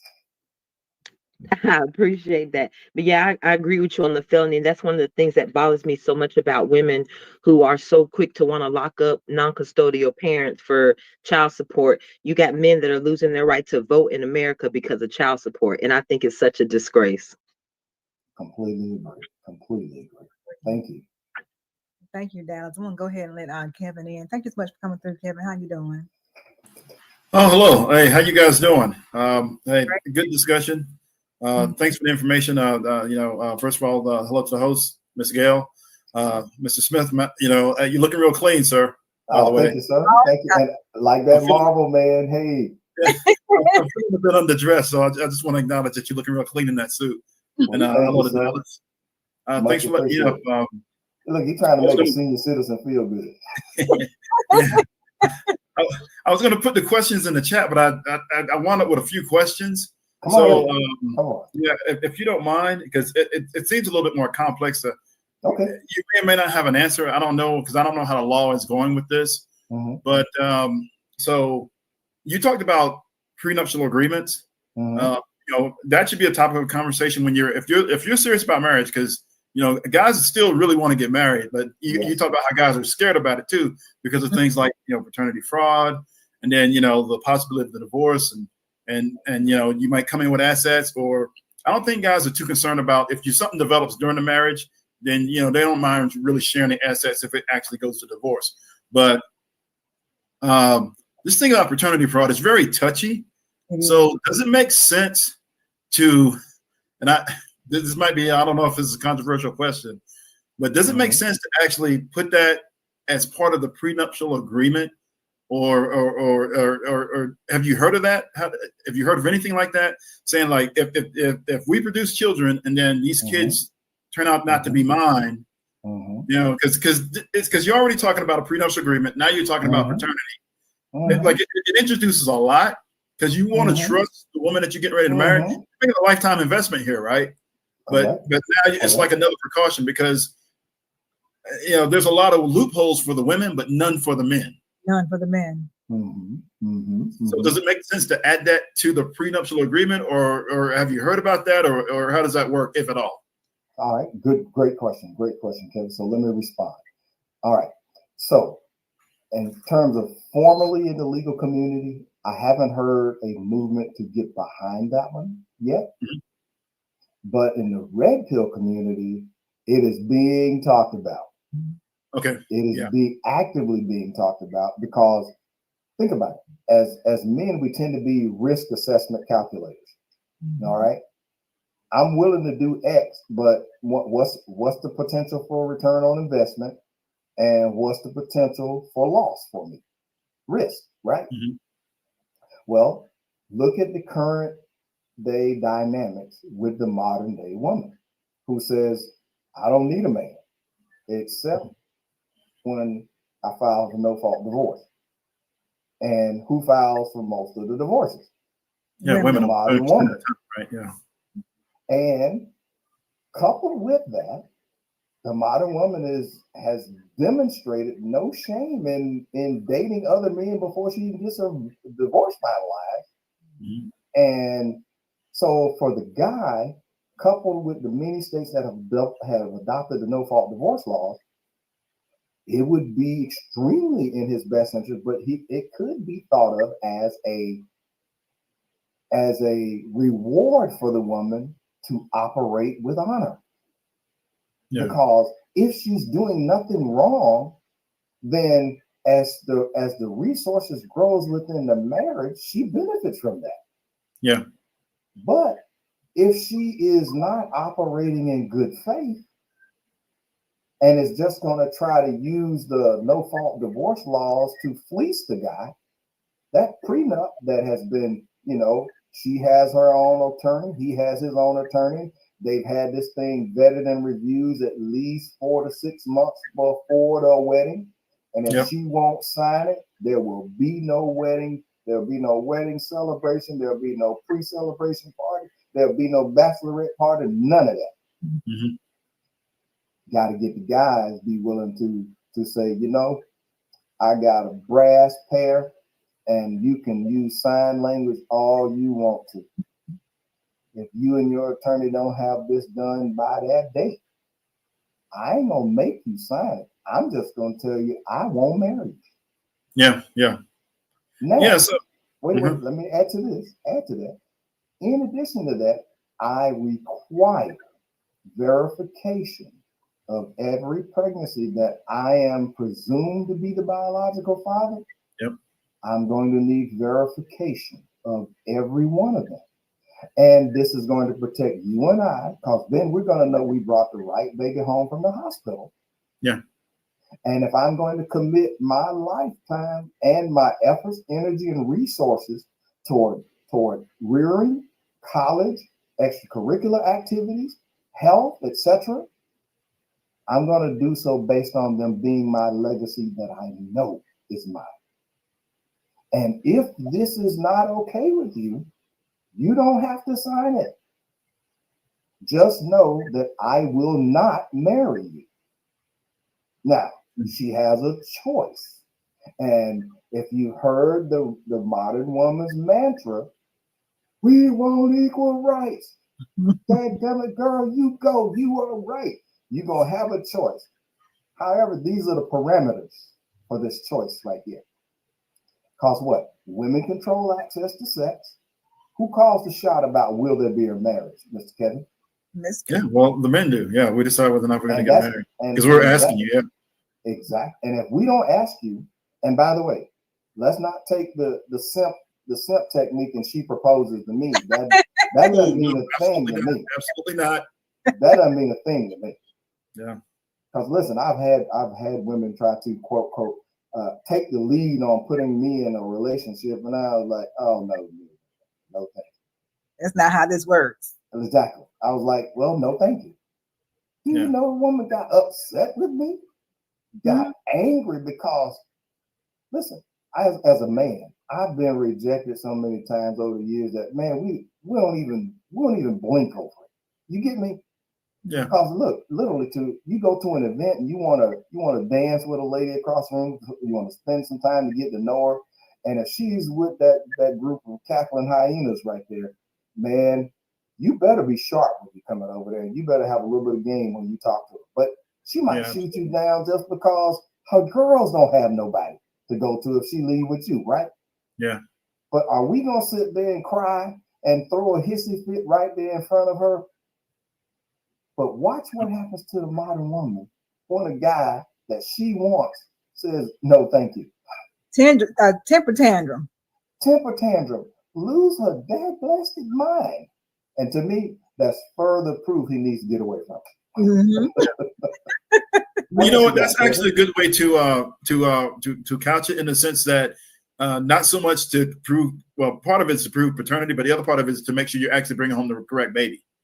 That's another way to. Well, think about this. Because Dallas, she made a good point that a lot of people really don't talk about, that you're bringing home the right kid, because some weird things do happen in the hospital. I know they got the bans and all the other stuff and everything else, but sometimes some nefarious things do happen. And can you imagine a woman going home with a kid that's not hers, and she finds out 18 years later that through some kind of medical situation that it's not actually her biological child? She'd be just as upset as if that man. And there was an incident that came up that kind of went through the manosphere for a little bit, where a young man, so he was promised to pay college tuition, right? So the dad was going to pay college tuition for all the kids. Well, it turns out that he found out his wife, was unfaithful, and around the time where one or two of the kids were born. So it turns out that 2 of the 3 kids were actually his. One son was holding off on the paternity test because he's like, well, I don't really look like my dad. And his dad said, well, look, if you don't take the test, I'm not putting you through college. And he has money to pay for it. Yeah, exactly. It's not a money issue. He already put everybody else got the test done. He said, hey, you know what? Your college is paid for. But this other kid is like, I've been told all throughout my life, or not all throughout, but like at periods that you don't really look like your father. Yeah. And now it's come to a head. So these are the things that come out 20 years later, 20 plus years later with women. So yeah. And if we move the testing up earlier, the kids shouldn't even be involved in that decision. Right. Yeah. If we do this before there's even a conscious and awareness of before kids even 2 to 5 years old. Listen, there's a group that passed a rule that many states adopted in the law, and it's called the Uniform Parentage Act. This happened in the 90s, and most of the states have some form of it in law right now. That if you don't find out the true paternity by between ages 2 or 5, so if you're in a state that has a 5-year time limit, the mother can tell you on the day after that 5-year limit, she could tell you to your face, this ain't your baby, fool, and you better have my money. There ain't nothing you could do about that unless you use the Johnny Depp defense. Yeah. Let me pull out my Johnny Depp defense security device. Give me just a second. I'm reaching now. Kevin, you probably already got an idea what this is. Let's see. I think my green screen is. Can you see it now? Yeah, but I see your cell phone coming out. Yeah. Yeah, that's the Johnny Depp security device. It's wireless security device. I'm being a smart behind this. All right. Exactly. Yeah. You know what saved Johnny Depp's bacon in that miserable trial with Amber Heard? He had a lot of stuff recorded. Yeah. He had a lot of evidence of that cackling hyena. Yeah.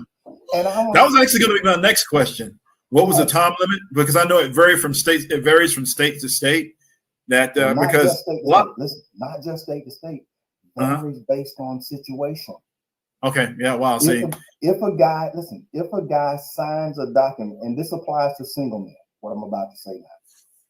So boys are very suspect and at risk for this one, because a lot of times they get this idea about I'm about to be a man now, right? About to have my first kid now. Yeah. And with no legal advice and no long-term wisdom and experience, will walk in there and sign a document that'll flip his life over for the next 18 to life. Is if he signs that document, the laws in the United States says if it is not challenged with a formal written document of rescission in 60 days, you can only challenge this based on mistake, material mistake of fact, fraud, or duress. Yeah. You've actually had guys who've been threatened at the hospital to sign that document, sometimes by his own mama. Yeah. Because the sister code is so strong, women will often side with the child's mother against their own son. And what does DNA reveal? That the chick lied to his mama. So this thing about time limits and law, remember when I said that men, we don't know the rules. We don't know the law. We don't know what our rights are, and we don't speak the language of the court. Listen, if you walk into an arena where those 4 things you are disadvantaged at off the jump, how do you win and navigate that matrix? Yeah, and then it becomes a logistical issue because you don't have the resources to fight it too. But guess what? The best time to quote quote defeat it is when the amount of your resources won't have to be factored in. The resources required to get that test are far less than it costs to fight the case. Exactly. Yeah, absolutely. What would it look? That test cost me it cost me less than $395. But the legal fight cost me over $320,000 through 5 years, appellate decisions all the way to the United States Supreme Court. I presented valid evidence with the data for over 1.1 million men and boys, And they found that intriguing. And then they required that I submit additional information. And then once they found out that I had gotten the law passed in Georgia, they made me file a supplemental brief. I had to spend additional money, put it in a special booklet format, FedEx ship it so that each one of the justices will have a copy. And then they reviewed it, sent me back a 1-page statement, petition denied. They didn't even tell me why they denied it. I was like, wait a minute, I raised valid points of law here. And by the way, if you don't know why they rejected your petition, then you can't file a motion for reconsideration to challenge their decision. My fallback point, let me tell you the one reason why I took it all the way to the U.S. Supreme Court. If there is no decision that says men and boys have a substantive right at law to not be required to support children that have been presumed to be their biological children, and subsequently proven by DNA evidence and verified to not be their biological children, the court could not enforce such an order, and that it had to be vacated. That's a powerful statement, though, Kevin, because vacated means it never existed, and it rolls the clock all the way back to the beginning. And a decision that the Supreme Court of the United States would have been binding on every United State, every state in the U.S. and U.S. territories, and it would have saved men and boys from having to come up with as much as $25,000 for a family law attorney retainer. The only other option after that was then now you got to tackle it state by state. So after I got the law changed in Georgia, I went on to help more than 20 states. And about 11 of them total have passed it. But the thing that I couldn't do is I couldn't keep traveling to all those states myself out of my pocket. Because when that judge said he wouldn't sign that order for me to be able to recoup my money from her, that was something I hadn't counted on. Yeah, man. It's so there's a reason I still do what I do now. Is I don't have any skin in the game, but guess what? You can't shut me up because I'm not under any court order. You can't pass a gag order and say I can't talk. Yeah. At this point, I've been invited by states as a legislative consultant. There you go. Just like the radical feminists have sitting there at the table with the National Organization of Women. That's what we need, Kevin. We need in the RP community, we need more people like me. Because look, I know I'm not going to forever be here. But what if we can pass the torch, Kevin?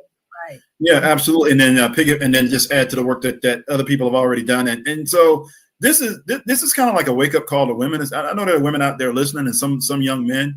Because look, dudes still want to get married because at the end of the day, a lot of us still really want to produce children. We just want to make sure that we're taking. Look, you know the effort. The effort that goes into raising kids. You want to make sure that's your biological child and that's your legacy because you're thinking about that current generation, the future generations, and everything else. And men just have a whole lot to think about. They got to think about possible, accusations, harassment, paternity fraud, divorce. Like that's a lot on y'all. A lot. Well, look, I got to be honest. Women are not helping. They're not helping their case by not making marriage attractive to men. And then they're wondering why dudes aren't asking. There are guys who want kids, and I've literally tried to. I'm not trying to force them to get married, but I'm like, look, man, don't let anybody steal your future legacy from you. Absolutely. Just take precautions. And what I try to do is say, hey, look, get the prenuptial. We're in the modern era now. It's too late to go back to that traditional stuff. So. Women. So you got to start having a prenuptial agreement conversation early in the relationship. And if she's one of those, wow, never. Okay, well then I think we're kind of done with this relationship here. Even before you get to a proposal, even before you put time and effort and energy into a marriage, even before you or investment into a relationship, even before you meet the family, because it's a process. It's almost an 18-month to 2.5-year process, even before you get to a proposal. But if she's telling you right up front, well, I'll never sign a prenup. I'm firm on this. Well, then that's okay. You're not even interested. That's it. Look, he says, well, look, check. Yeah, there you go. So a lot of women kind of write themselves out of a good thing, and I try to. It's almost like I try to sell the marriage to the women too, because I'm like, look, you're getting the investment from one guy. You're taking. Look at what men get when we're single. We get to run around and do all kinds of stuff. Whatever woman we run into, have sex all over the place. We're giving all of that up, Miss Gail, to come invest in you. We're investing in everything. We're investing in all this hard work. We're buying you houses, cars. We're taking you on vacations and trips. We're putting you on our insurance. You got our bank accounts. You got our insurance policy. You're in our last testament. You got all of this stuff that's access. This is all linked to one guy, right? One man. She got the legal documents. And all we're asking for is a prenup and for you to actually fulfill your part of the bargain. That's literally it. And women will tell you, no, I'm not signing. I'm like, okay. and look, and by the process of self-selection, they vote themselves out. Exactly. Because think about it. There are more women than there are men. So we gotta say, look, ladies, y'all not following the data here. Yeah. 100% of y'all can't get married anyway. There's not enough guys that y'all want, let's be honest, that they want. 6 figures. Look, and let's be honest, a whole bunch of them all want the same group of guys. Same group of guys. Listen, I'm talking, look, this shocked some people, even in the faith-based community. Look, I've been married for 31 years and still going. And I would definitely marry her again. But listen to me, after I made those wrong selections in my youth, I took years off. I quit dating for 3 years, brother. And I worked on me. And through the red pill community, a lot of guys will tell you that's their story. After they did some struggle and they suffered from some bad decisions. And a lot of times those bad decisions was tied to somebody's daughter. Okay. Yeah.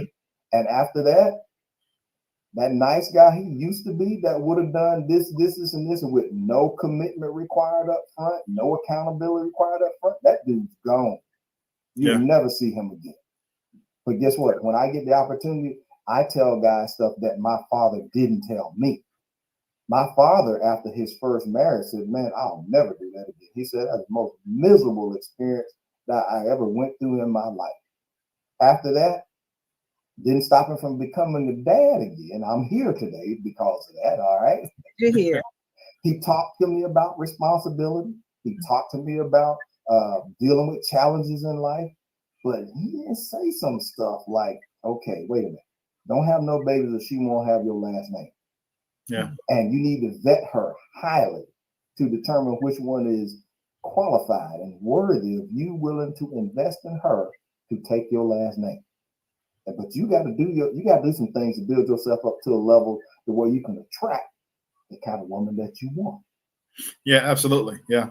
But once you get there, guess what? But once you get there, I'm going to tell you, man, the view from up here is way better. Because now they chase you. Yeah. They come after you. But why? But it's usually based on those dynamics of hypergamy. And I'm not mad at that. And if she can look, but she got to bring accountability to the table. She got to bring some responsibility to the table. And there is a order here. Okay. Now, I can't make you do it, and I'm not going to try to make you do it. I do expect you to be an adult. I expect you to be mature. I expect you to be able to talk things out with me when we got issues. And that don't mean going to your girlfriends and Chad and Pookie and Ray and all these folks, because they'll tell you anything to get you off point. And then once you blow me as your resource, they'll be saying, dumb girl, you shouldn't have listened to us. But guess what then? It's too late. So on the sister side of the code, they got to talk to the women about being a quality woman and why they need to bypass that whole phase that so many subscribe to. That is absolutely dead in a lot of relationships or future opportunities for a lot of women right now today. They try to tell me that don't matter. That don't matter. I said, I tell you what. I said, tell the dude who's seriously vetting you to be his wife, and you tell him that as early as last week you did a menage a trois, and then the week before that you had about 5-6 dudes you did because you were feeling frisky that weekend. See how far that conversation go after that. Yeah. Now you could tell me it ain't fair all you want to, but my concern is you still doing them kind of things now. Me putting a ring on you ain't gonna change you. You still for the streets. Let me say it again for the people in the back. She's still for the streets, and from the streets she came, and to the streets she shall return. Yeah, ain't no retirement plan out there either. So yeah. Nope. You know who you're gonna see, right? I'm not a woman, so I don't really understand the mindset of it because, like I said, dudes are investing way too much, and we're risking everything and investing all of that into that one woman. So I'm telling you, he's going to do his work. He's going to put in the research. You got to be worthy of all that time, effort, energy, and everything that comes along with that. And there's too many opportunities for betrayal if you don't, if you don't really check the record. You don't check the paperwork, and you don't do all your due diligence, and even then you might miss something. But you don't want to come out of there like completely, especially if it goes bad. You don't want to come out of there completely devastated and destroyed. These men, I know you're in the manosphere a little bit, Miss Gail, but man, these stories are terrible. I'm telling you, it's scaring these young men out here. It's scaring them. And it's not rare. The stuff that I'm talking about here. Listen, I got tons of clients. They go all over the spectrum. All races, military men, officer, non-officer, all branches, Army, Navy, Coast Guard, Marines, Air Force, it doesn't matter. Look, some people tried to tell me the paternity fraud is only a topic that should be concerned by low-income minorities. I was like, well, isn't that a kind of almost a racist statement? I said, tell you what. Let me take you over to the Paternity Coach at youtube.com. Yeah. You're going to see a ton of people who don't look like me, you, or Gail, who are paternity fraud victims, and they're married. The majority of paternity fraud victims on my channel are married. And what I've done over these 20 plus years, Kevin, is give these men, says, you know, it has become somewhat therapeutic for them to talk about their story. Because as part of the brother code, we want to help other guys and people with sons avoid this miserable, painful, suffering situation. Yeah. Because look, to avoid a trap, you must know that traps exist. And paternity fraud is a well-crafted legal trap that will lead men and boys to become an income-producing property of the state. Yeah. You're going to pay a fee for being in the child support system. Dallas is correct about the fact that you can't, the medical heritage, the family heritage and the medical history. There are over like 15 different things that they say are why men should sign up for paternity. And they talk about all these things, how the men should be responsible and how the child gets the benefit of having you in their life and all these nice, great, touchy feelings. But they don't like to start with number one. Is it your baby? Yeah. Because I know what men and boys say to me. That's where they want to start at. Yeah, rightly so. Rightly so. Because look, what is my medical history? How does my medical history benefit my ex-girlfriend's daughter at all? Think about that for a second. None. And if there is if due to her father, her actual father, she is at a greater risk from some form of cancer or some form of disease. Or let's just go talk about something that's kind of happens in the African American community. Sickle cell. Yeah. Mm-hmm. The biological mother has to be a carrier. The biological father has to be a carrier. A trait. And I'm not. I don't have the trait, and I'm not a carrier. Yeah. My mother and father turned out don't have the trait, not carrier. But what if the baby turned out having sickle cell? Yeah, you're like, wait a minute, how did that happen? But for those that have become aware and more aware of how this works, and you find out, wait a minute, in your family, you're not even a carrier. You don't have the trait or the gene. So then, and this is something that requires equal participation from the biological mother and from the biological father for the child to manifest it, as well as multiple sclerosis and several other diseases. The reason I know these things is because I know men who are paternity fraud victims, and they only found out because the child had a medical situation. Yeah. And that medical situation led to his doctor telling him, "These can't be your kids, brother." They said you don't even have this. You don't even have this trait. This is crazy. This is biologically speaking, you can't even. Yeah, it's impossible. Yeah. And by the way, on the story with me on CBS early show, that's on my channel as well. This man named Morgan Wise, he helped me with some of the data that I needed for the U.S. Supreme Court appeal because he has appealed. I'm the only African American who's ever appealed to the U.S. Supreme Court on this issue. The other two were white married men. So this tells me and them that we're not going to be able to get the high court to hear this issue on the merits of the issue. Yeah. Because I'm the only one that brought in the data of what has happened with over 1.1 million other men, that they could get the data and verify and not take my word for it. Because at this point, I got legislative success. You with me? Yeah. It would have helped greatly that if they would have looking at the merits of the case, looked at the data, and this whole thing now about having to go state by state to change the laws, this would have been over with. It would have been, that was the ultimate nail in the coffin that I was going for. I had a 2-point strategy there. Looking at me, just because I'm an engineer, they would think, well, man, how you know all this stuff about the law? It's not that hard to make a leap from engineer to law because it's all based in logic and reason. You with me?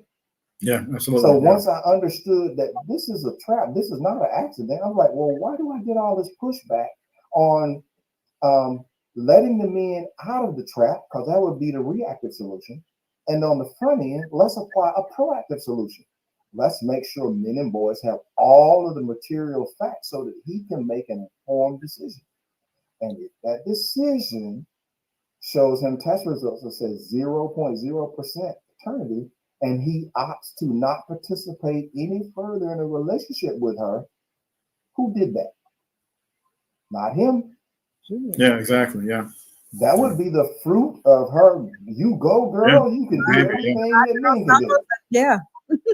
So explain to me how I'm a bad guy saying that we should do DNA testing at birth when all I am doing is repackaging what a woman who is the president of the Child Support Enforcement Agency said. I'm like, get out of here with that crap. Yeah. Well, yeah, I don't want to. You've answered a lot of questions, and you've given us a lot of good advice. I don't want to hold you up any further. But yeah, thanks for the information. It's just, I understand why they don't really want. I understand why the system. And when I say the system, I'm talking about the overall system, the government, and the people behind it. Is because they don't want to be. They need to find somebody responsible. All right. And if you're an unwitting, unknowing, uninformed person, then you're on the hook. And I get it. Nobody wants to pay. They want to put that responsibility on somebody else. And what happens is if you find out early that it's not your kid, you're out. They're like, oh, who are we gonna get because now that woman could possibly turn to the state. But and the state doesn't want that. And I get all of that. Look, good that you raised this before you left. I'm sorry, say again? I said it's good that you raised that before you left. Exactly. Every lawmaker I've ever talked to raised that question. They're like, well, but we don't want this burden to fall on the taxpayers. I said, I got the solution for you. Are you ready? You ready for the solution? Lean in right here. What was it? Ask the mother everybody's name during the window of conception that she was involved with and test all of them. There you go. Yeah. She knows how many names are on that list. She knows who they are. Because look, in my case, the ex, she named the other guy in under 30 seconds under oath. Wow. 11 years later. Don't tell me that the modern woman doesn't know who's on her list. Sometimes she's still in relationship with that guy after she got married. Yeah. Still messing around. So Lori Pooler's made a whole career out of that. He done retired off of that. He's a millionaire, multi-millionaire off of that nonsense right there. Come on. So how is that? So how is the guy who got boogabooed, tricked, and hoodwinked, how is he responsible for knowing how many people are on her list? He wasn't there.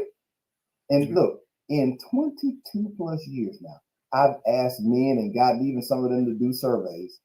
Not one man says, well, I actually saw her get pregnant with the other guy. Yeah. Not one time, Kevin.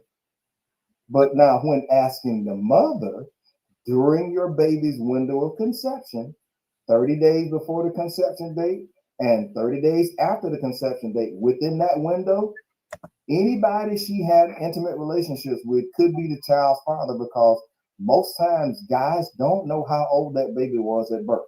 He don't know if that baby was 32 weeks. He don't know if that baby was 42 weeks at birth. And that matters.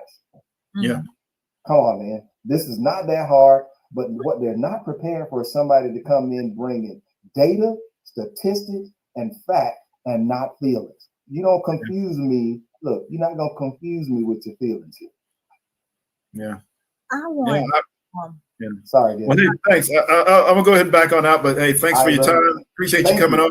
Gail, Ms. Gail, thanks for letting me up. I appreciate both of you guys. Thank you. Thank you. I wanted to ask you now. I hear some guys talk about maybe I should put myself on child support. Oh no. We don't start. I don't start there. We don't start there. Well, we have Mr. Carnell. He has a YouTube channel. The link is in the chat. Is nothing is on the channel that is up, that is current, but it's still current. You know, there's no new issue. The issue is still happening. It's still current. Yeah, it's nothing. This is nothing new, y'all. This has been going on for years. Like I'm 2 years old. So hey, that was in '79. So this happened. This brother named Michael I told you about. He's in his 70s. So his son is older than me. Well, his son, the guy he thought was his son, is older than me. This happened years ago. This is nothing new. So the issues you're gonna see over on his YouTube channel, or a lot of stories and cases that took place. I think, what was your last video? Your most recent one was a year? I'm not sure. I think one of the last ones I did was for a conference that I was doing for London, and I have that was me doing a commentary about paternity fraud in multiple countries. You know, like, you know, the U.S., of course, U.S., Korea, China, Hong Kong. It's not a local issue. Right. And remember, it's not a race issue either. I was going to say, remember I told you people try to shame and insult me and say, this is only a problem for low-income minorities. I was like, that's bull feathers. I said, there's plenty of Caucasian women married doing this. However, look, when you do the DNA test, the truth is revealing of them all. So truth is not the problem here. You know what literally a judge said, Gail? He said that paternity test is a weapon against women. I said, man, this has got to be a most liberal feminist judge that I've ever heard from.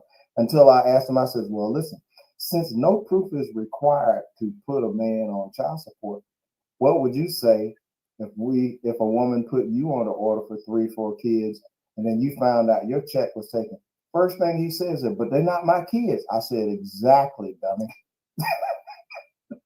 And what I noticed too with a lot of women, and I'm a woman too, y'all. I was actually born one. That means you got XX chromosomes. You know, these days.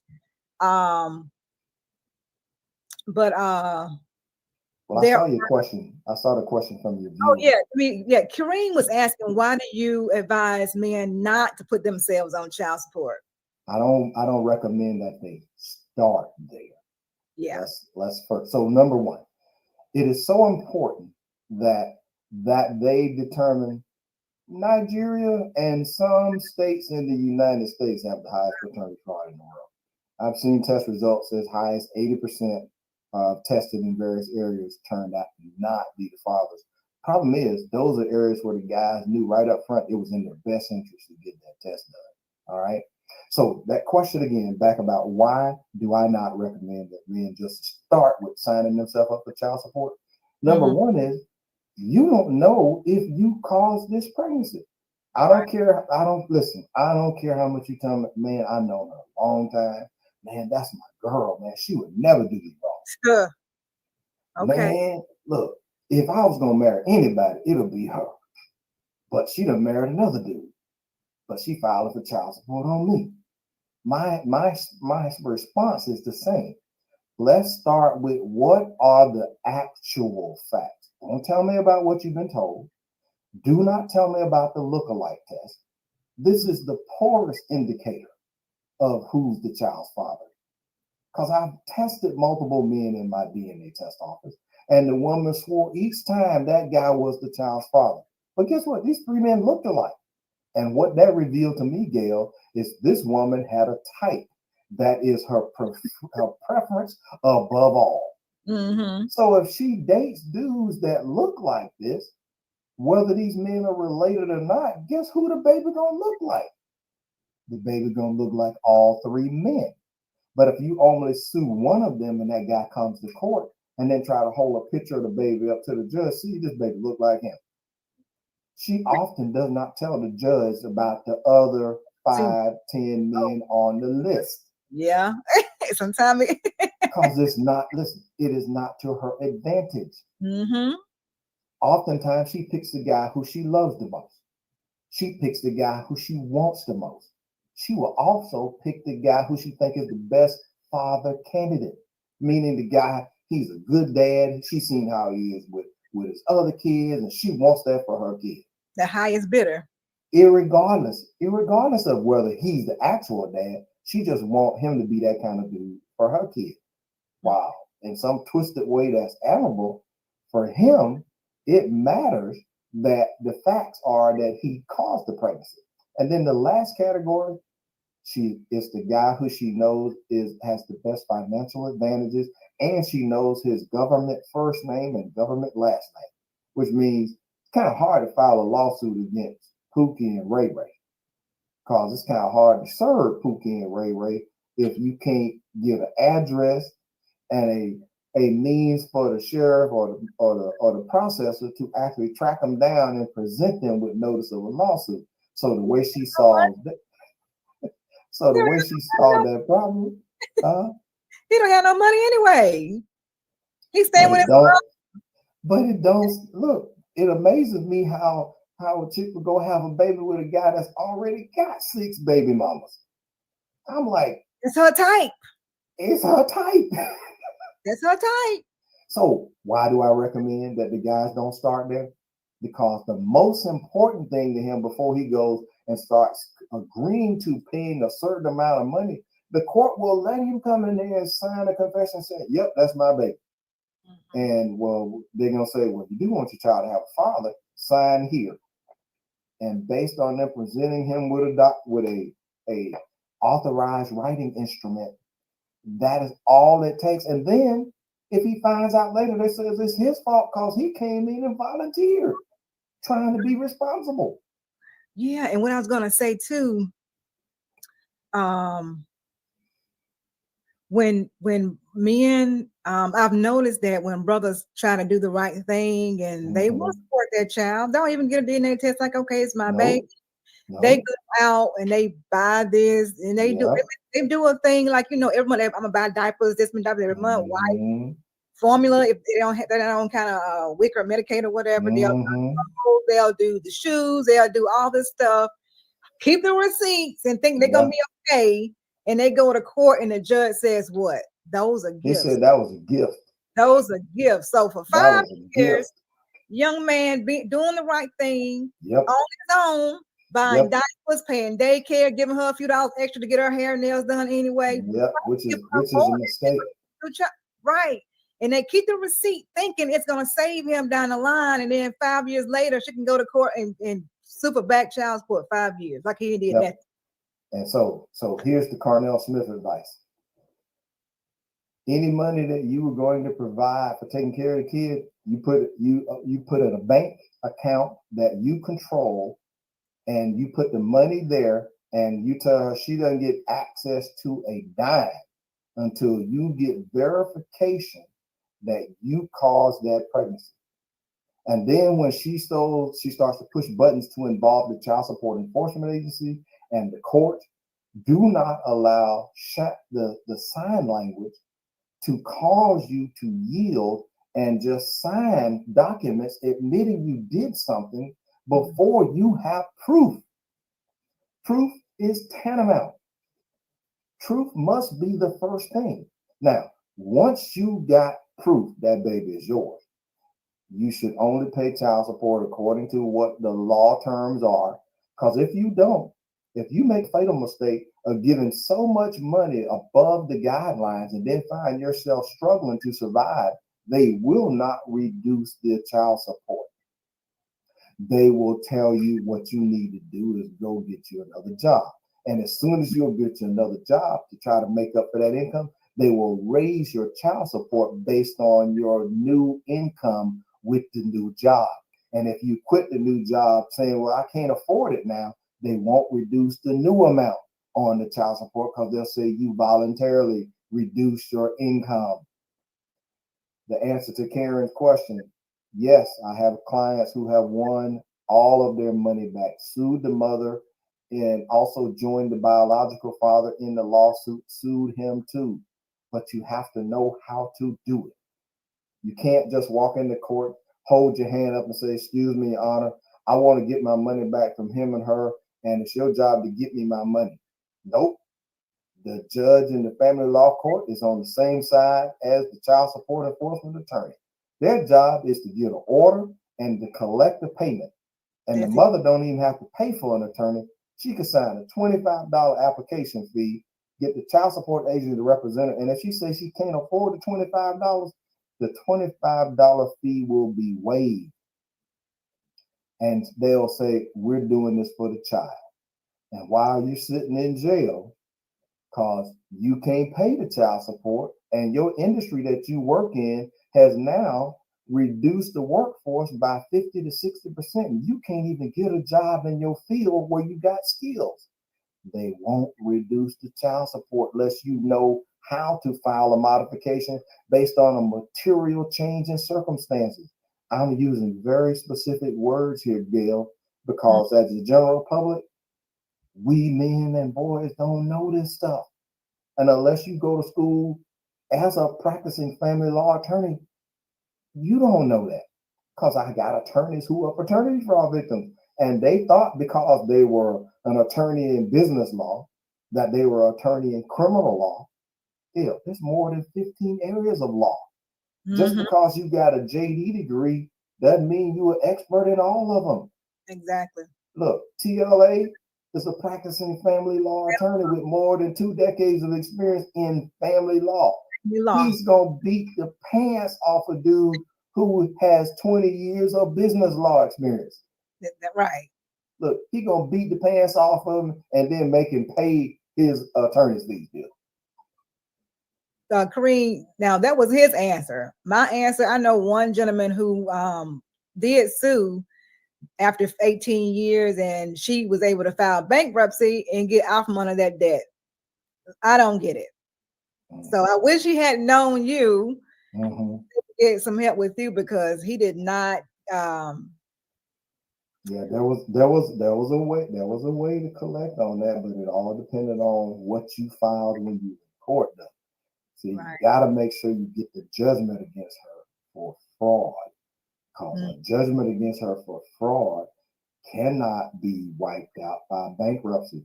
She will wipe out all of the other creditors. Just like you filing bankruptcy doesn't wipe out your tax debt with the IRS or with your state. And it doesn't wipe out your debt on back child support. Those debts right there are in a superior class. But there is a judgment that you can be in that you can't bankrupt.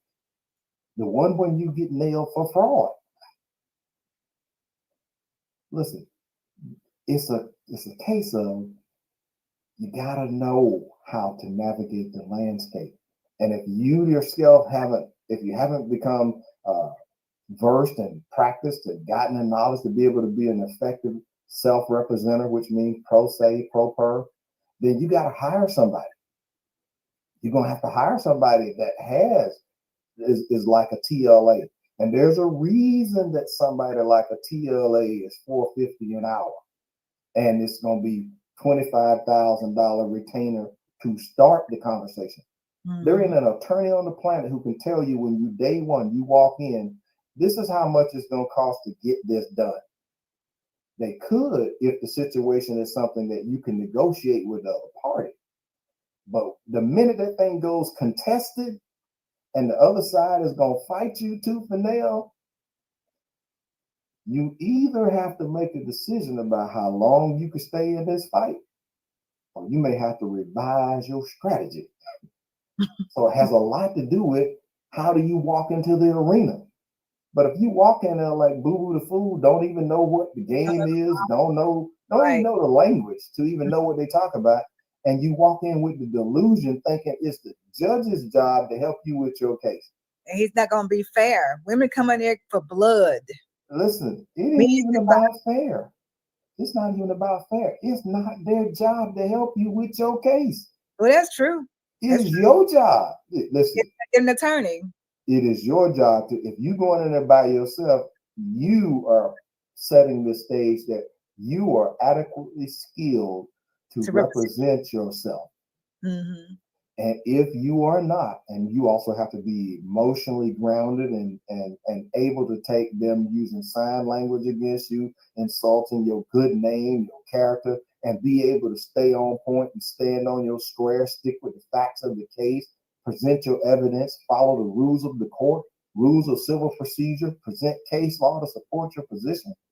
I'm not saying that's impossible, Gail.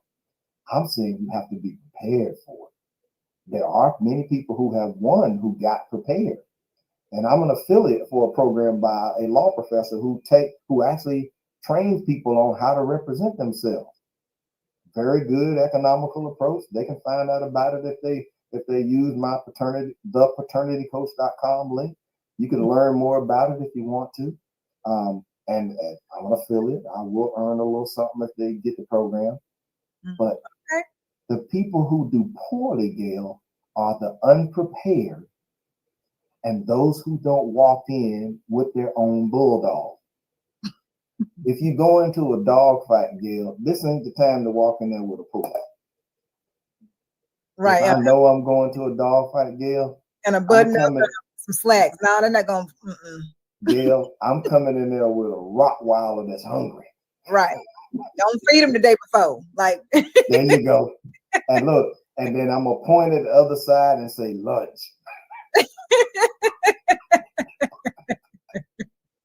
They're gonna say, Gail, that dude is violent. No, I ain't, you dummy. This is an analogy.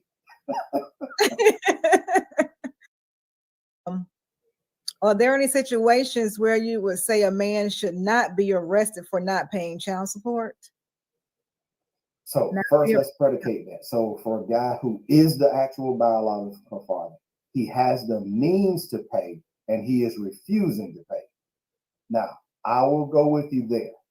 I will go with you there that the guy who is the biological father or is the formally legally adopted father, he has the means to pay and is refusing to pay.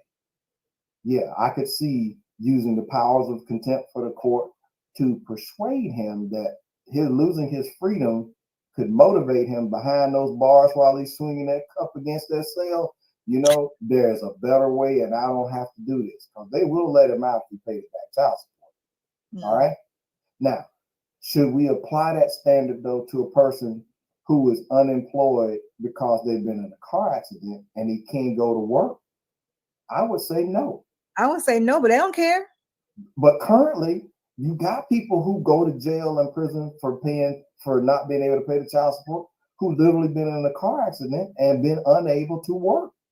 Not because they don't want to work, medically, physically cannot do the job that they previously, that the child support income was based on. And the courts have adamantly refused to modify that child support. And a lot of times those guys go in trying to represent themselves and they mistakenly believe that child support agent is there to help them. And let me say this, Gail. The child support agency is set up this way.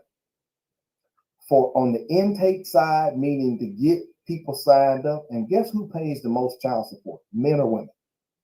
Men. Okay, so on the intake side, we got 30 agents to help get you signed up. We're going to get you signed up whether we get an order on you by default or you drunk the Kool-Aid and you held the baby and you fall for the okie doke and you come in and sign up based on little boo-boo looking like you. We got 30 people to get you signed up. We can get you in and out of that office probably 10, 15 minutes. Now, on the other side, where we process modifications for child support, we got a backlog of 60 months, and I'm sorry, since COVID, let's say 2-year backlog, and we only got 2 agents working on that line. Now, when is your name coming up, Gail? Now, go by last name, or how do they line it up? And maybe if you're fortunate, they'll go by the date that your request for modification came in. But if you sitting around waiting on the agent to help you because you're under this mistaken belief that it's their job to help you, what you don't understand is how they're funded.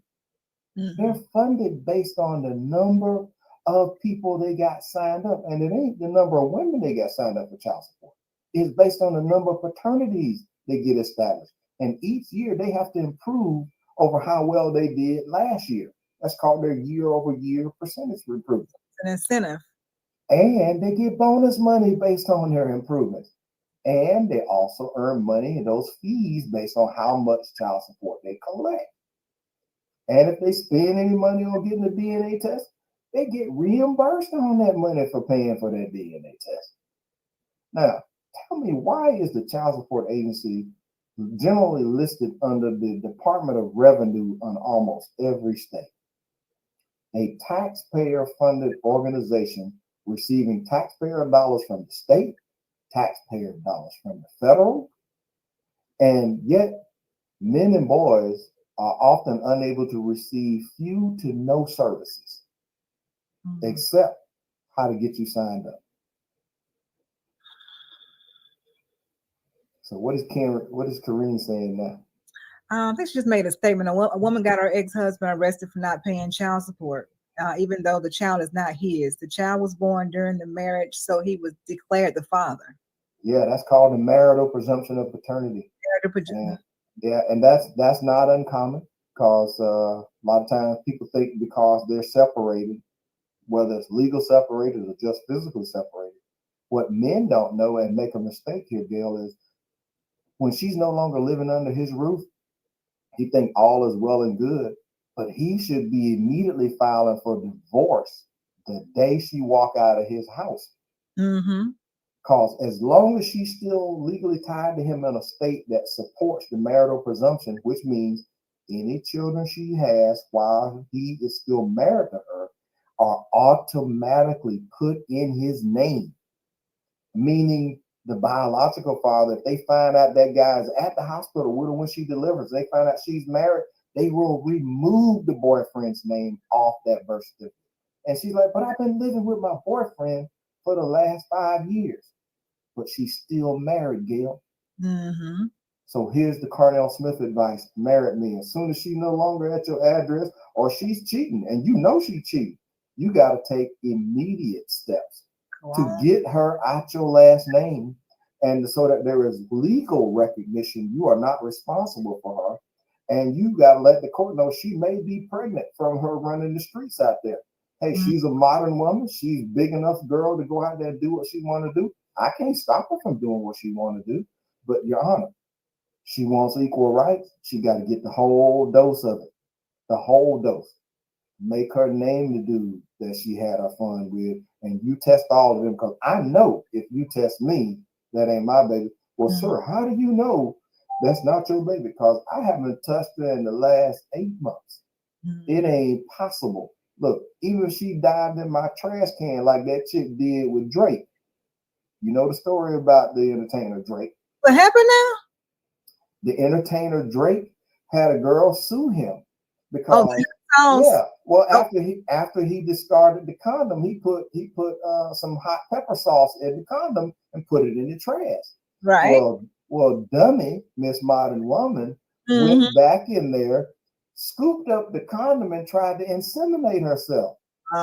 And Drake heard her screaming and hollering from the bathroom. Gotcha. You know, she tried to press charges on him, trying to sue him, claiming he caused her intentional harm and injury.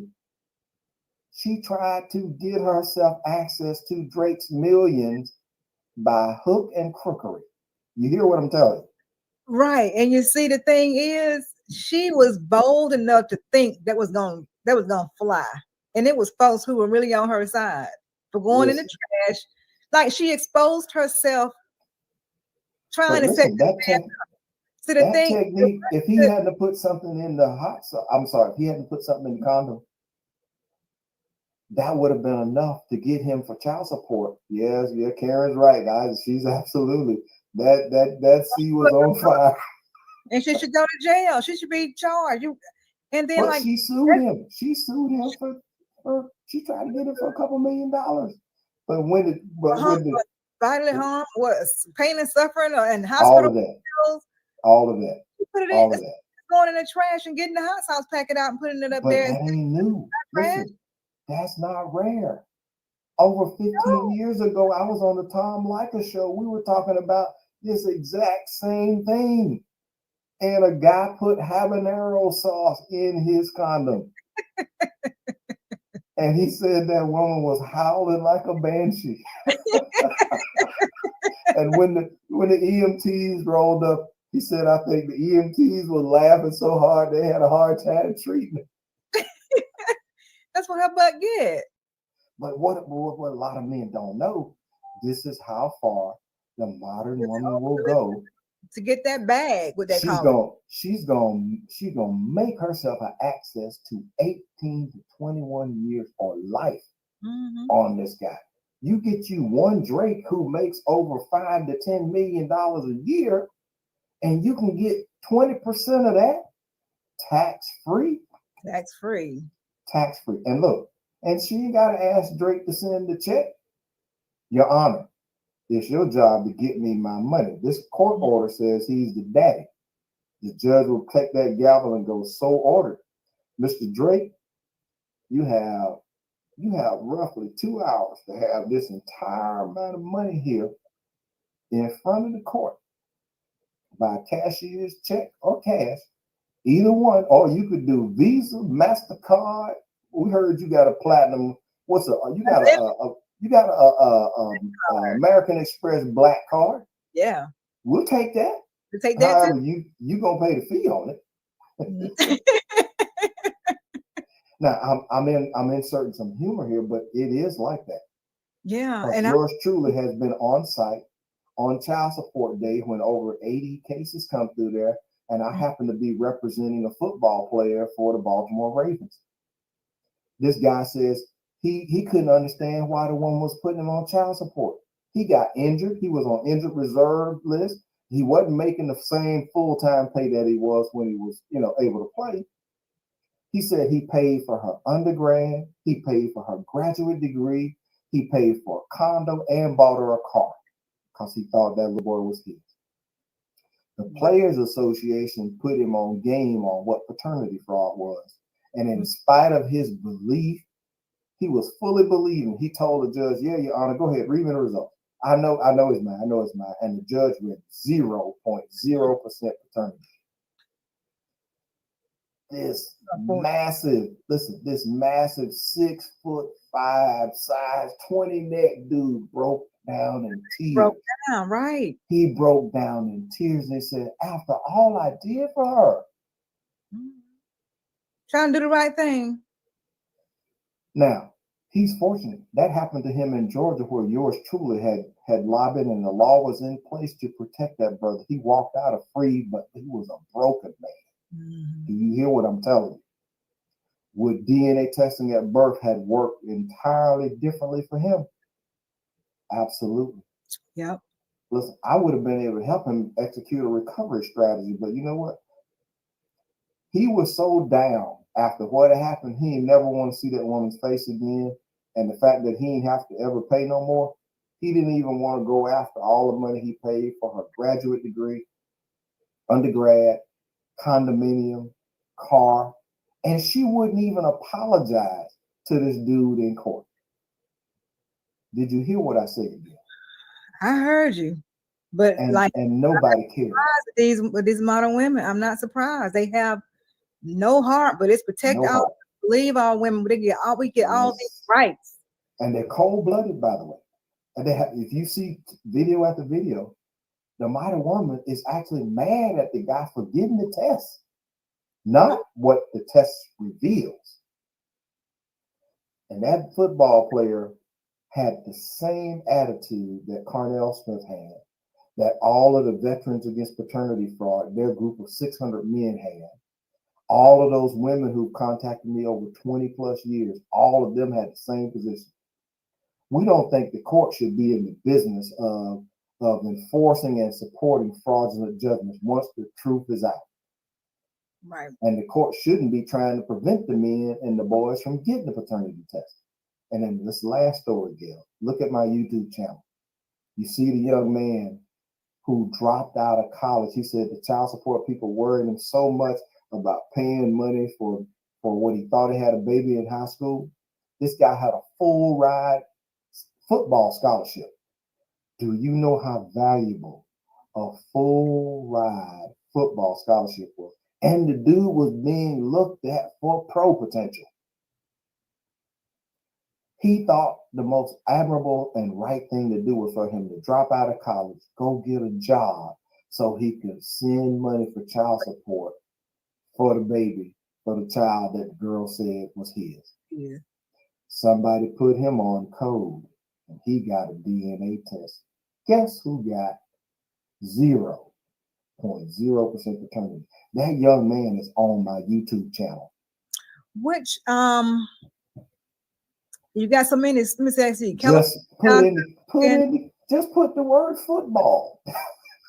Go to the paternity coach channel and put football.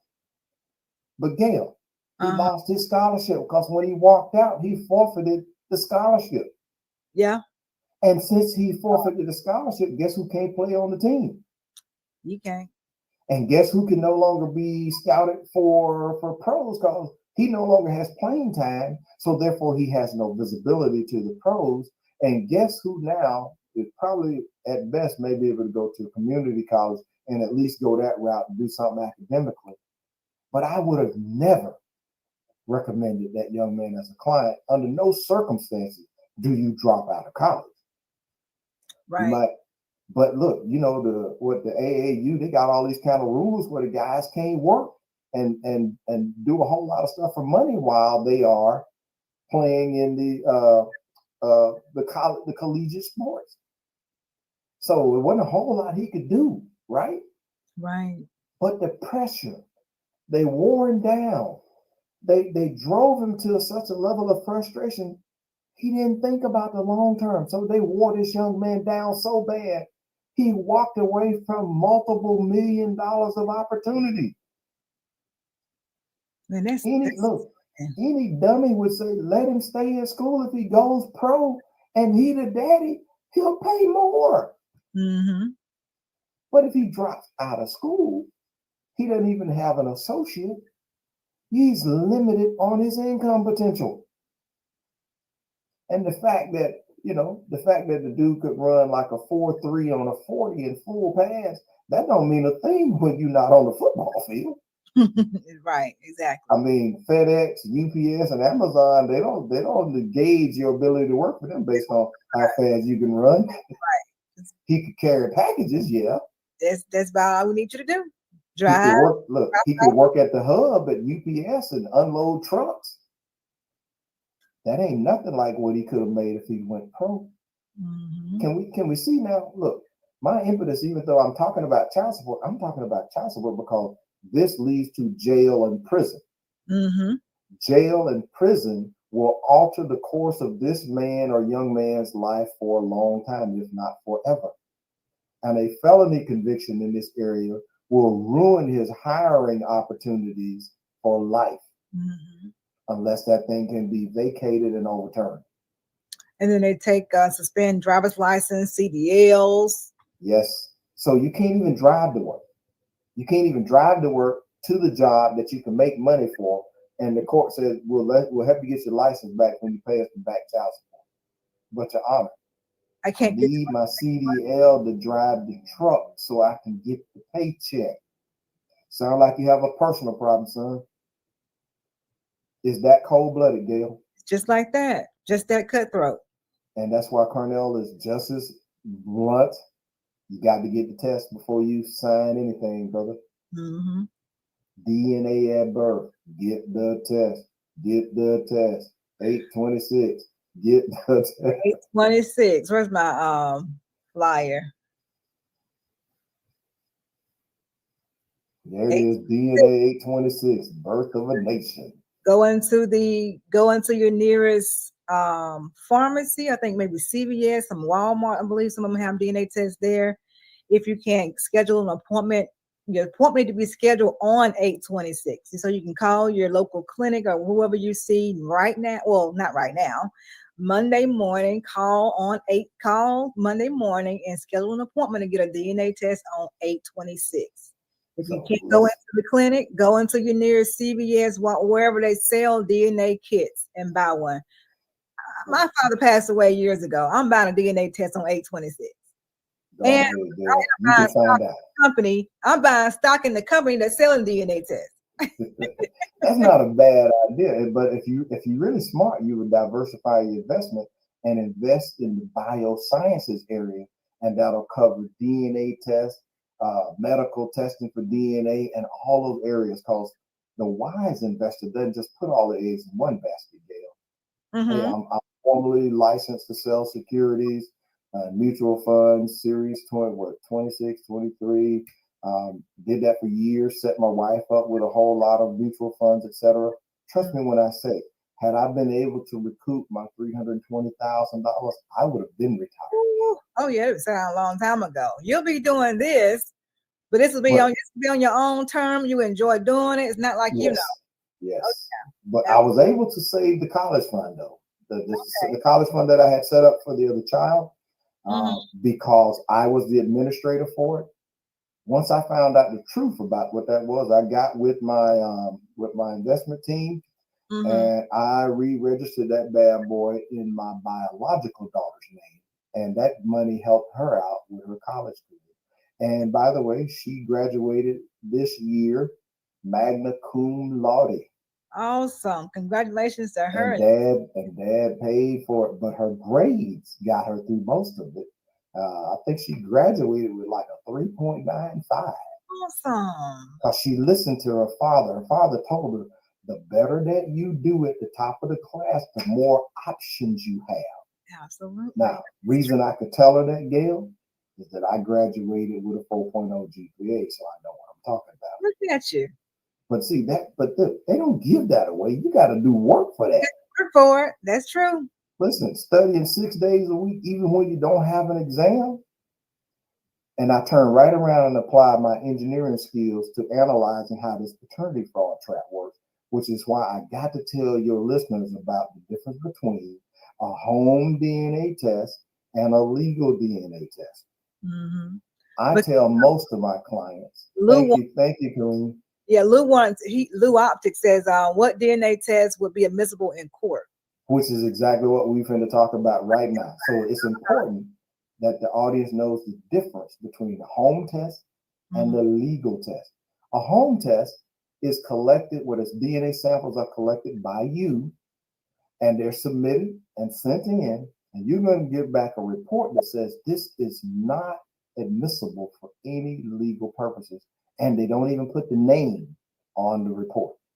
So your first problem is, if that test result comes out in some kind of way that you need to use for proof in either that you are and that you are not the dad, the reason that you are not going to be able to use it is because there's no proof of samples collected independently with someone who could verify the identity of which samples got sent in. On that basis alone, you're in danger, because if you take a home test and it comes back and says 0% paternity, and you go to court, many of the courts will refuse to order the legal test. Oh, wow. And then those guys make the fatal mistake of telling the mother about the results before he gets a lawsuit in place. So then she has time to come up with her cover story, Gail. And she'll lie and say, well, I told you. Now, every man I done talked to for over 20 years, and teen boys, say she's a barren lie. Because if I knew that there was even somebody else who could be the dad, I wouldn't have signed the papers. I wouldn't agree to pay her anything. So the test that's legally admissible, let me tell you why it's legal. It's legally admissible not because you have a judge's order. A legally admissible DNA test is the samples where we use buccal swabs, which it looks like a long stem Q-tip.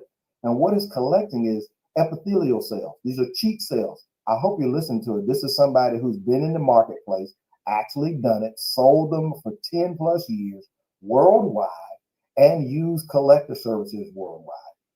So by collecting multiple swabs per person on both sides of their mouth, and you have to bring in photo identification for yourself, and if the child's old enough to have it, then for the child. And then we photograph you on the day we sample you. We sign as an independent witness that we did the sampling. It gets notarized, unsigned that day, and I fingerprint you, Gail, with all of those countermeasures put in place. And then the lab runs 2 different DNA tests at the same time in 2 separate runs. And if you are not the father, both of those test results at the end are going to come back and say 0%. If you are the father, the results are going to come back 99.9 in most cases that you are the father. And both test results are going to agree. And the lab documents every step from the time they got sampled all the way through is testing through the lab, and that's called full chain of custody documentation. And that report is available to be provided when you take the next legal step. Now, why do I say the majority of people need to do a legal test? Yes, I know the home test, you can buy the kit for roughly $25 to $35, and then you got to send in a lab processing fee. It could be anywhere from $100 to $150. With that report from the home test, you're going to know something. You're not going to be able to do a thing with that report. With the legal test, you're probably looking at a baseline around $345 or more, depending on how fast you want the results.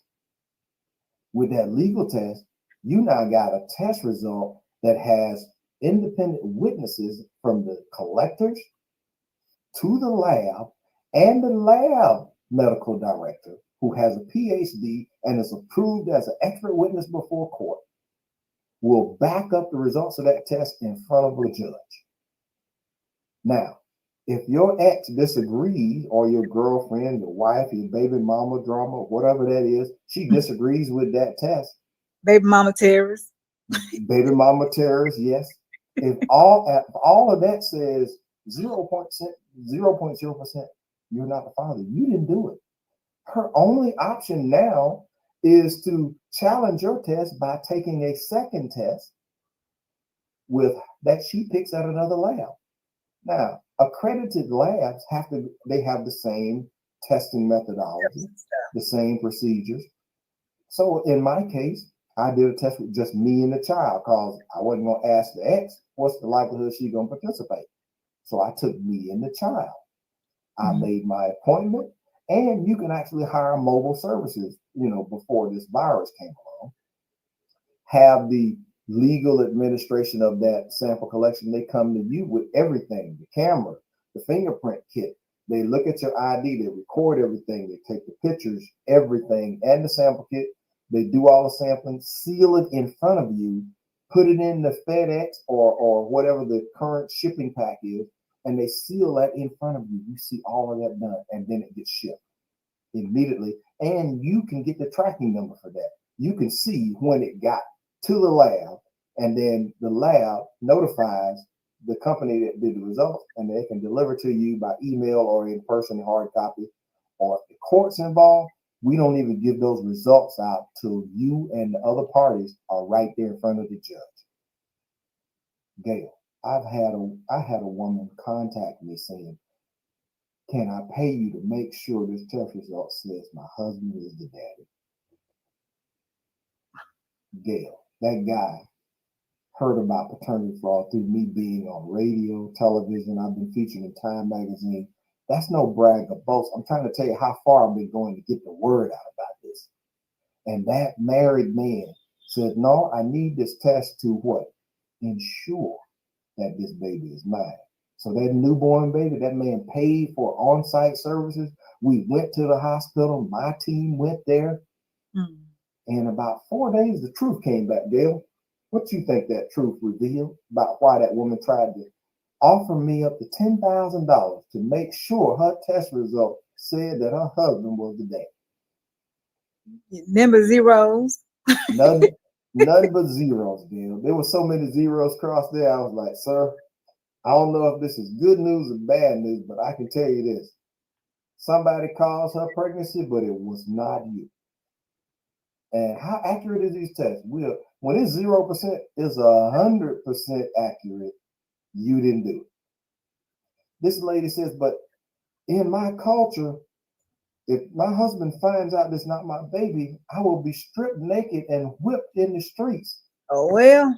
I'm like, well, you need to get access to your attorney right away, girlfriend. And you might want to get out a restraining order or something, but you did this. I didn't.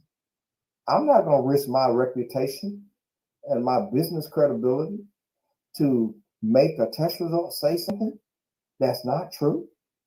But they do get fake You fake can buy them online. You can buy fake pregnancy tests, all that stuff.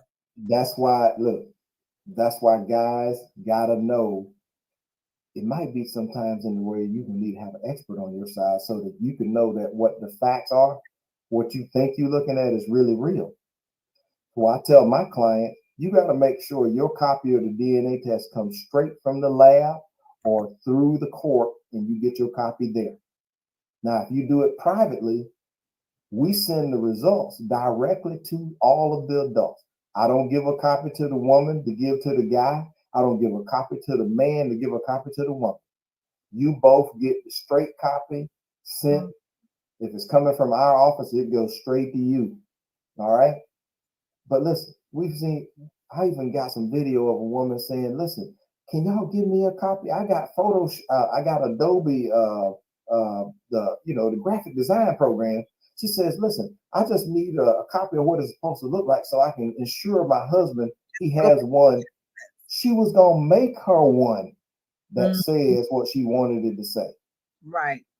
Now, if that kind of guy is listening to your program, Gail, and others like that, he's going to know he needs to trust but verify. So he needs to get his own test done where he saw the samples collected, saw them sent in, he was fingerprinted. And if the baby's young, I even did heel prints on newborn babies. Guess what? The hospital did that. So could I. So that way you couldn't later have somebody switch babies on you because you would look, because you have all this evidence, Gail, you will even be able to tell that people switch kids on you. And with one of my cases, Gail, we even found out a woman brought in her girlfriend's kid. She wasn't even a mother. Can you say scandalous? Like, come on. Where is the limit? None, Gail. This is in this current dynamic with the modern woman who says she has no accountability because accountability is like kryptonite, right? Superman would freak out over kryptonite, right?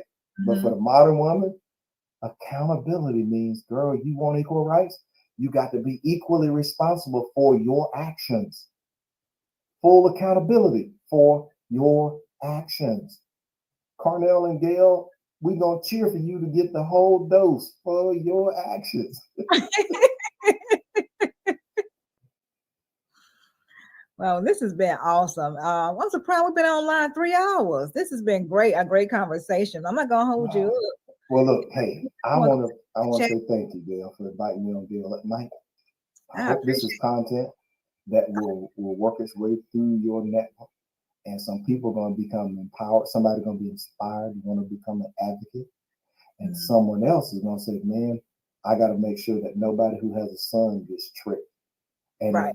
If I'm potential at risk, I want to minimize my risk. I'm going to take active steps to make sure I don't get hoodwinked, fugabooed, tricked, snookered, bamboozled, and scammed. Because look, there's no need. When truth is readily available now, then the DNA test is really not the problem, is the deal. So DNA testing at birth is not really the problem, Gail. We're trying to address the problem so that men and boys don't go to jail and prison for something they didn't do, and that kids get accurate information about their heritage and their lineage right up front. Because even if you're adopted, at some point, you know what a lot of them want to know? Who are my people? Where did I come from? Who are my relatives? DNA is the easiest and most accurate way you can find that out. I'm Carnell Smith, the paternity coach. This is actually, I mean, I really appreciate it. Well spent 3 hours. Absolutely. It's been so full, so informative. I hope y'all brought y'all a notebook. If not, watch the replay because this has been just packed with information and great stories. Some not so good stories, but it's true. It's what happens. It's what's real out here. And we got our head in the sand, not understanding what's going on out here. With our brothers out here, and our sisters too are also being affected in some way as well. So it's not believe all women or men either. It's let's make sure. Let's get that test done and just be certain. Mm-hmm. Absolutely. Pleasure to be with you here. Great. I'm gonna have to. You gotta do a tour. I see. Well, if it's gonna help increase public awareness, we might be able to get us some more people who want to help get the laws changed in their states. And that will be tremendously helpful for kids, for men and women. Yeah. Thank you for the opportunity to help get the word out. And thank you for being so generous with your time.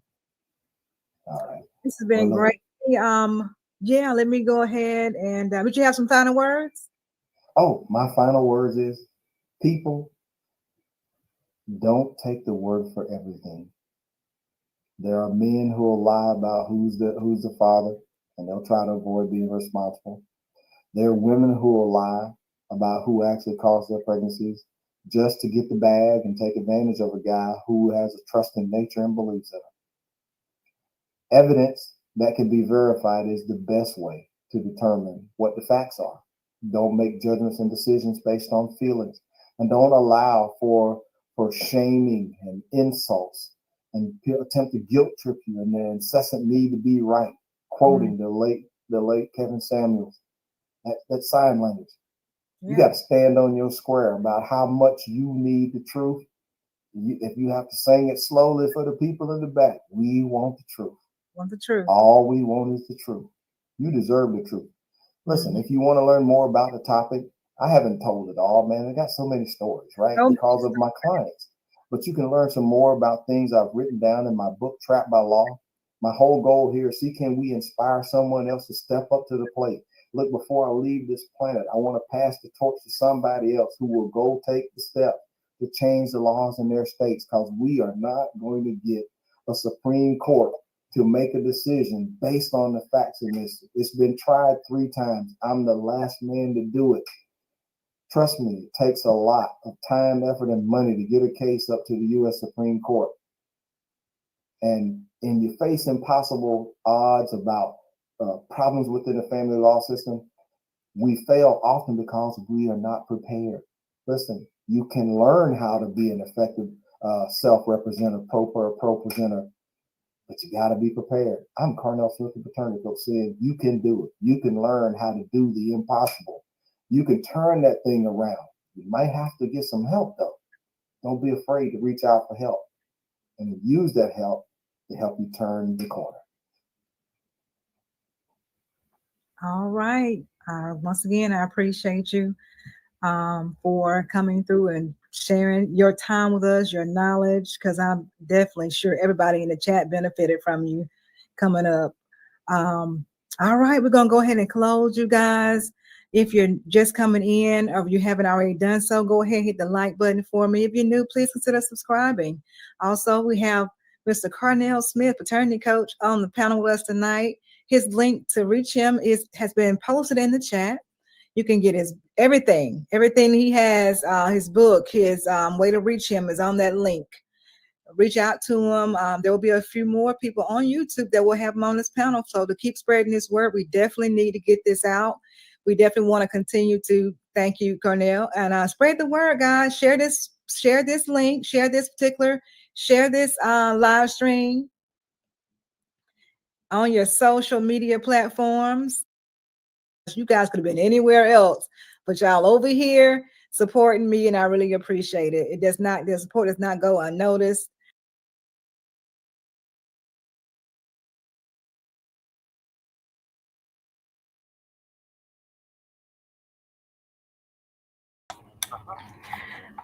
Okay, thank you all for watching.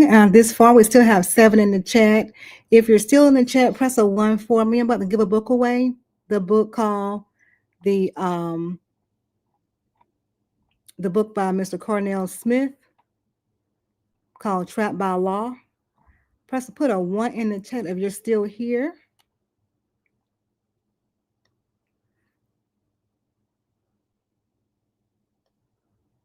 Good evening, Ms. Watchman. Good to see you, sis.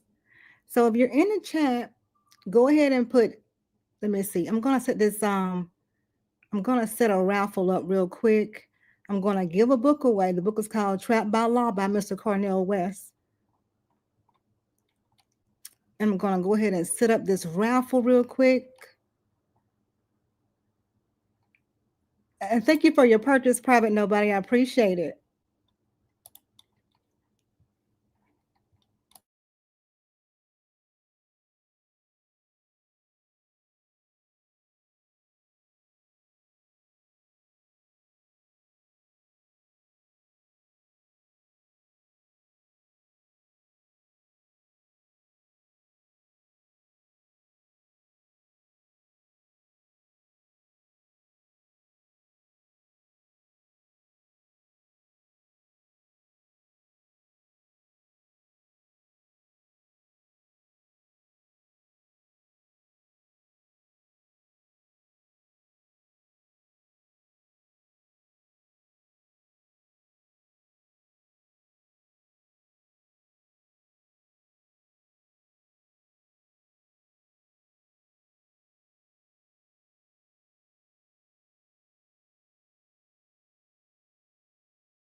Okay, I'm going to see if this raffle works. Go ahead, y'all, and put in the chat, put hashtag Trapped by Law to be entered into this drawing.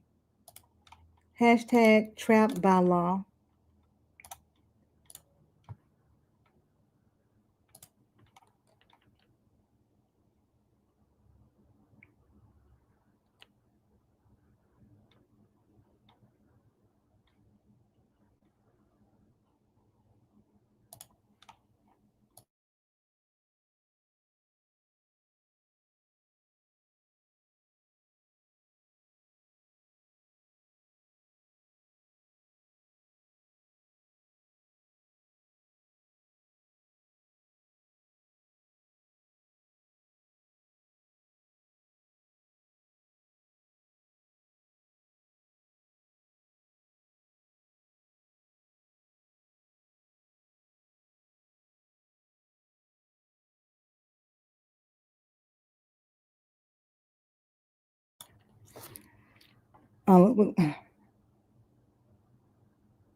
It looks like I may have to do this a different day then. I only have 1 entry.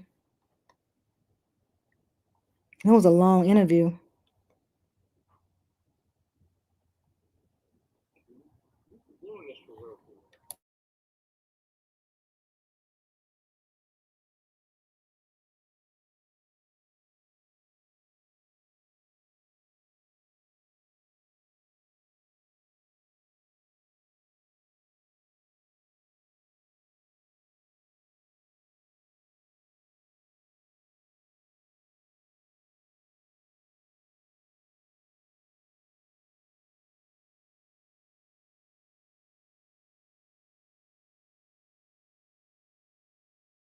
Okay, I don't see any other entries besides Miss Watchman, so I'll just go ahead and send Miss Watchman the book.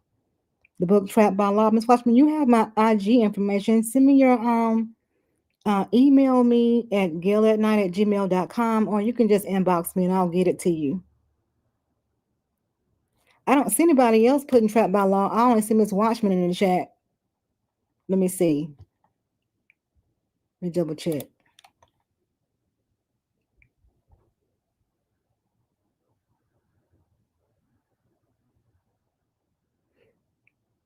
No, they had to put hashtag trap by law, not putting. I just wanted to put one to get their attention, but to be entered to the drawing, I needed them to put trap by law, hashtag trap by law,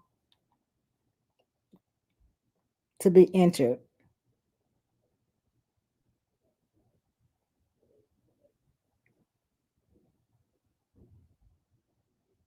Okay. Well, if they're not here, I don't know how to get the information. Private nobody. They gotta be. I don't see anybody in the chat. Nobody else is in the chat besides you and Miss Watchman in the chat.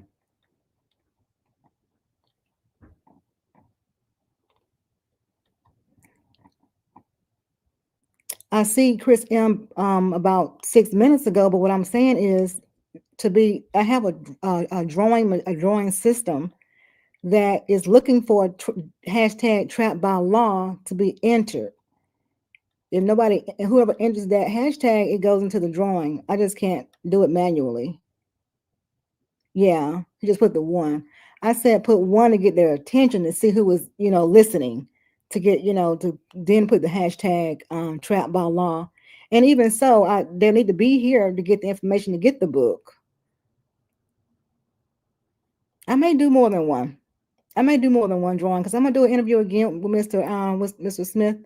We spoke earlier tonight about doing an interview later on this month. So be on the lookout for that interview, guys. Thank you all so much for coming through and supporting the stream. If you found value, let me know. If you have any feedback, leave it in the comments section. I appreciate you all for coming through again. Thank you all, and you have a good night.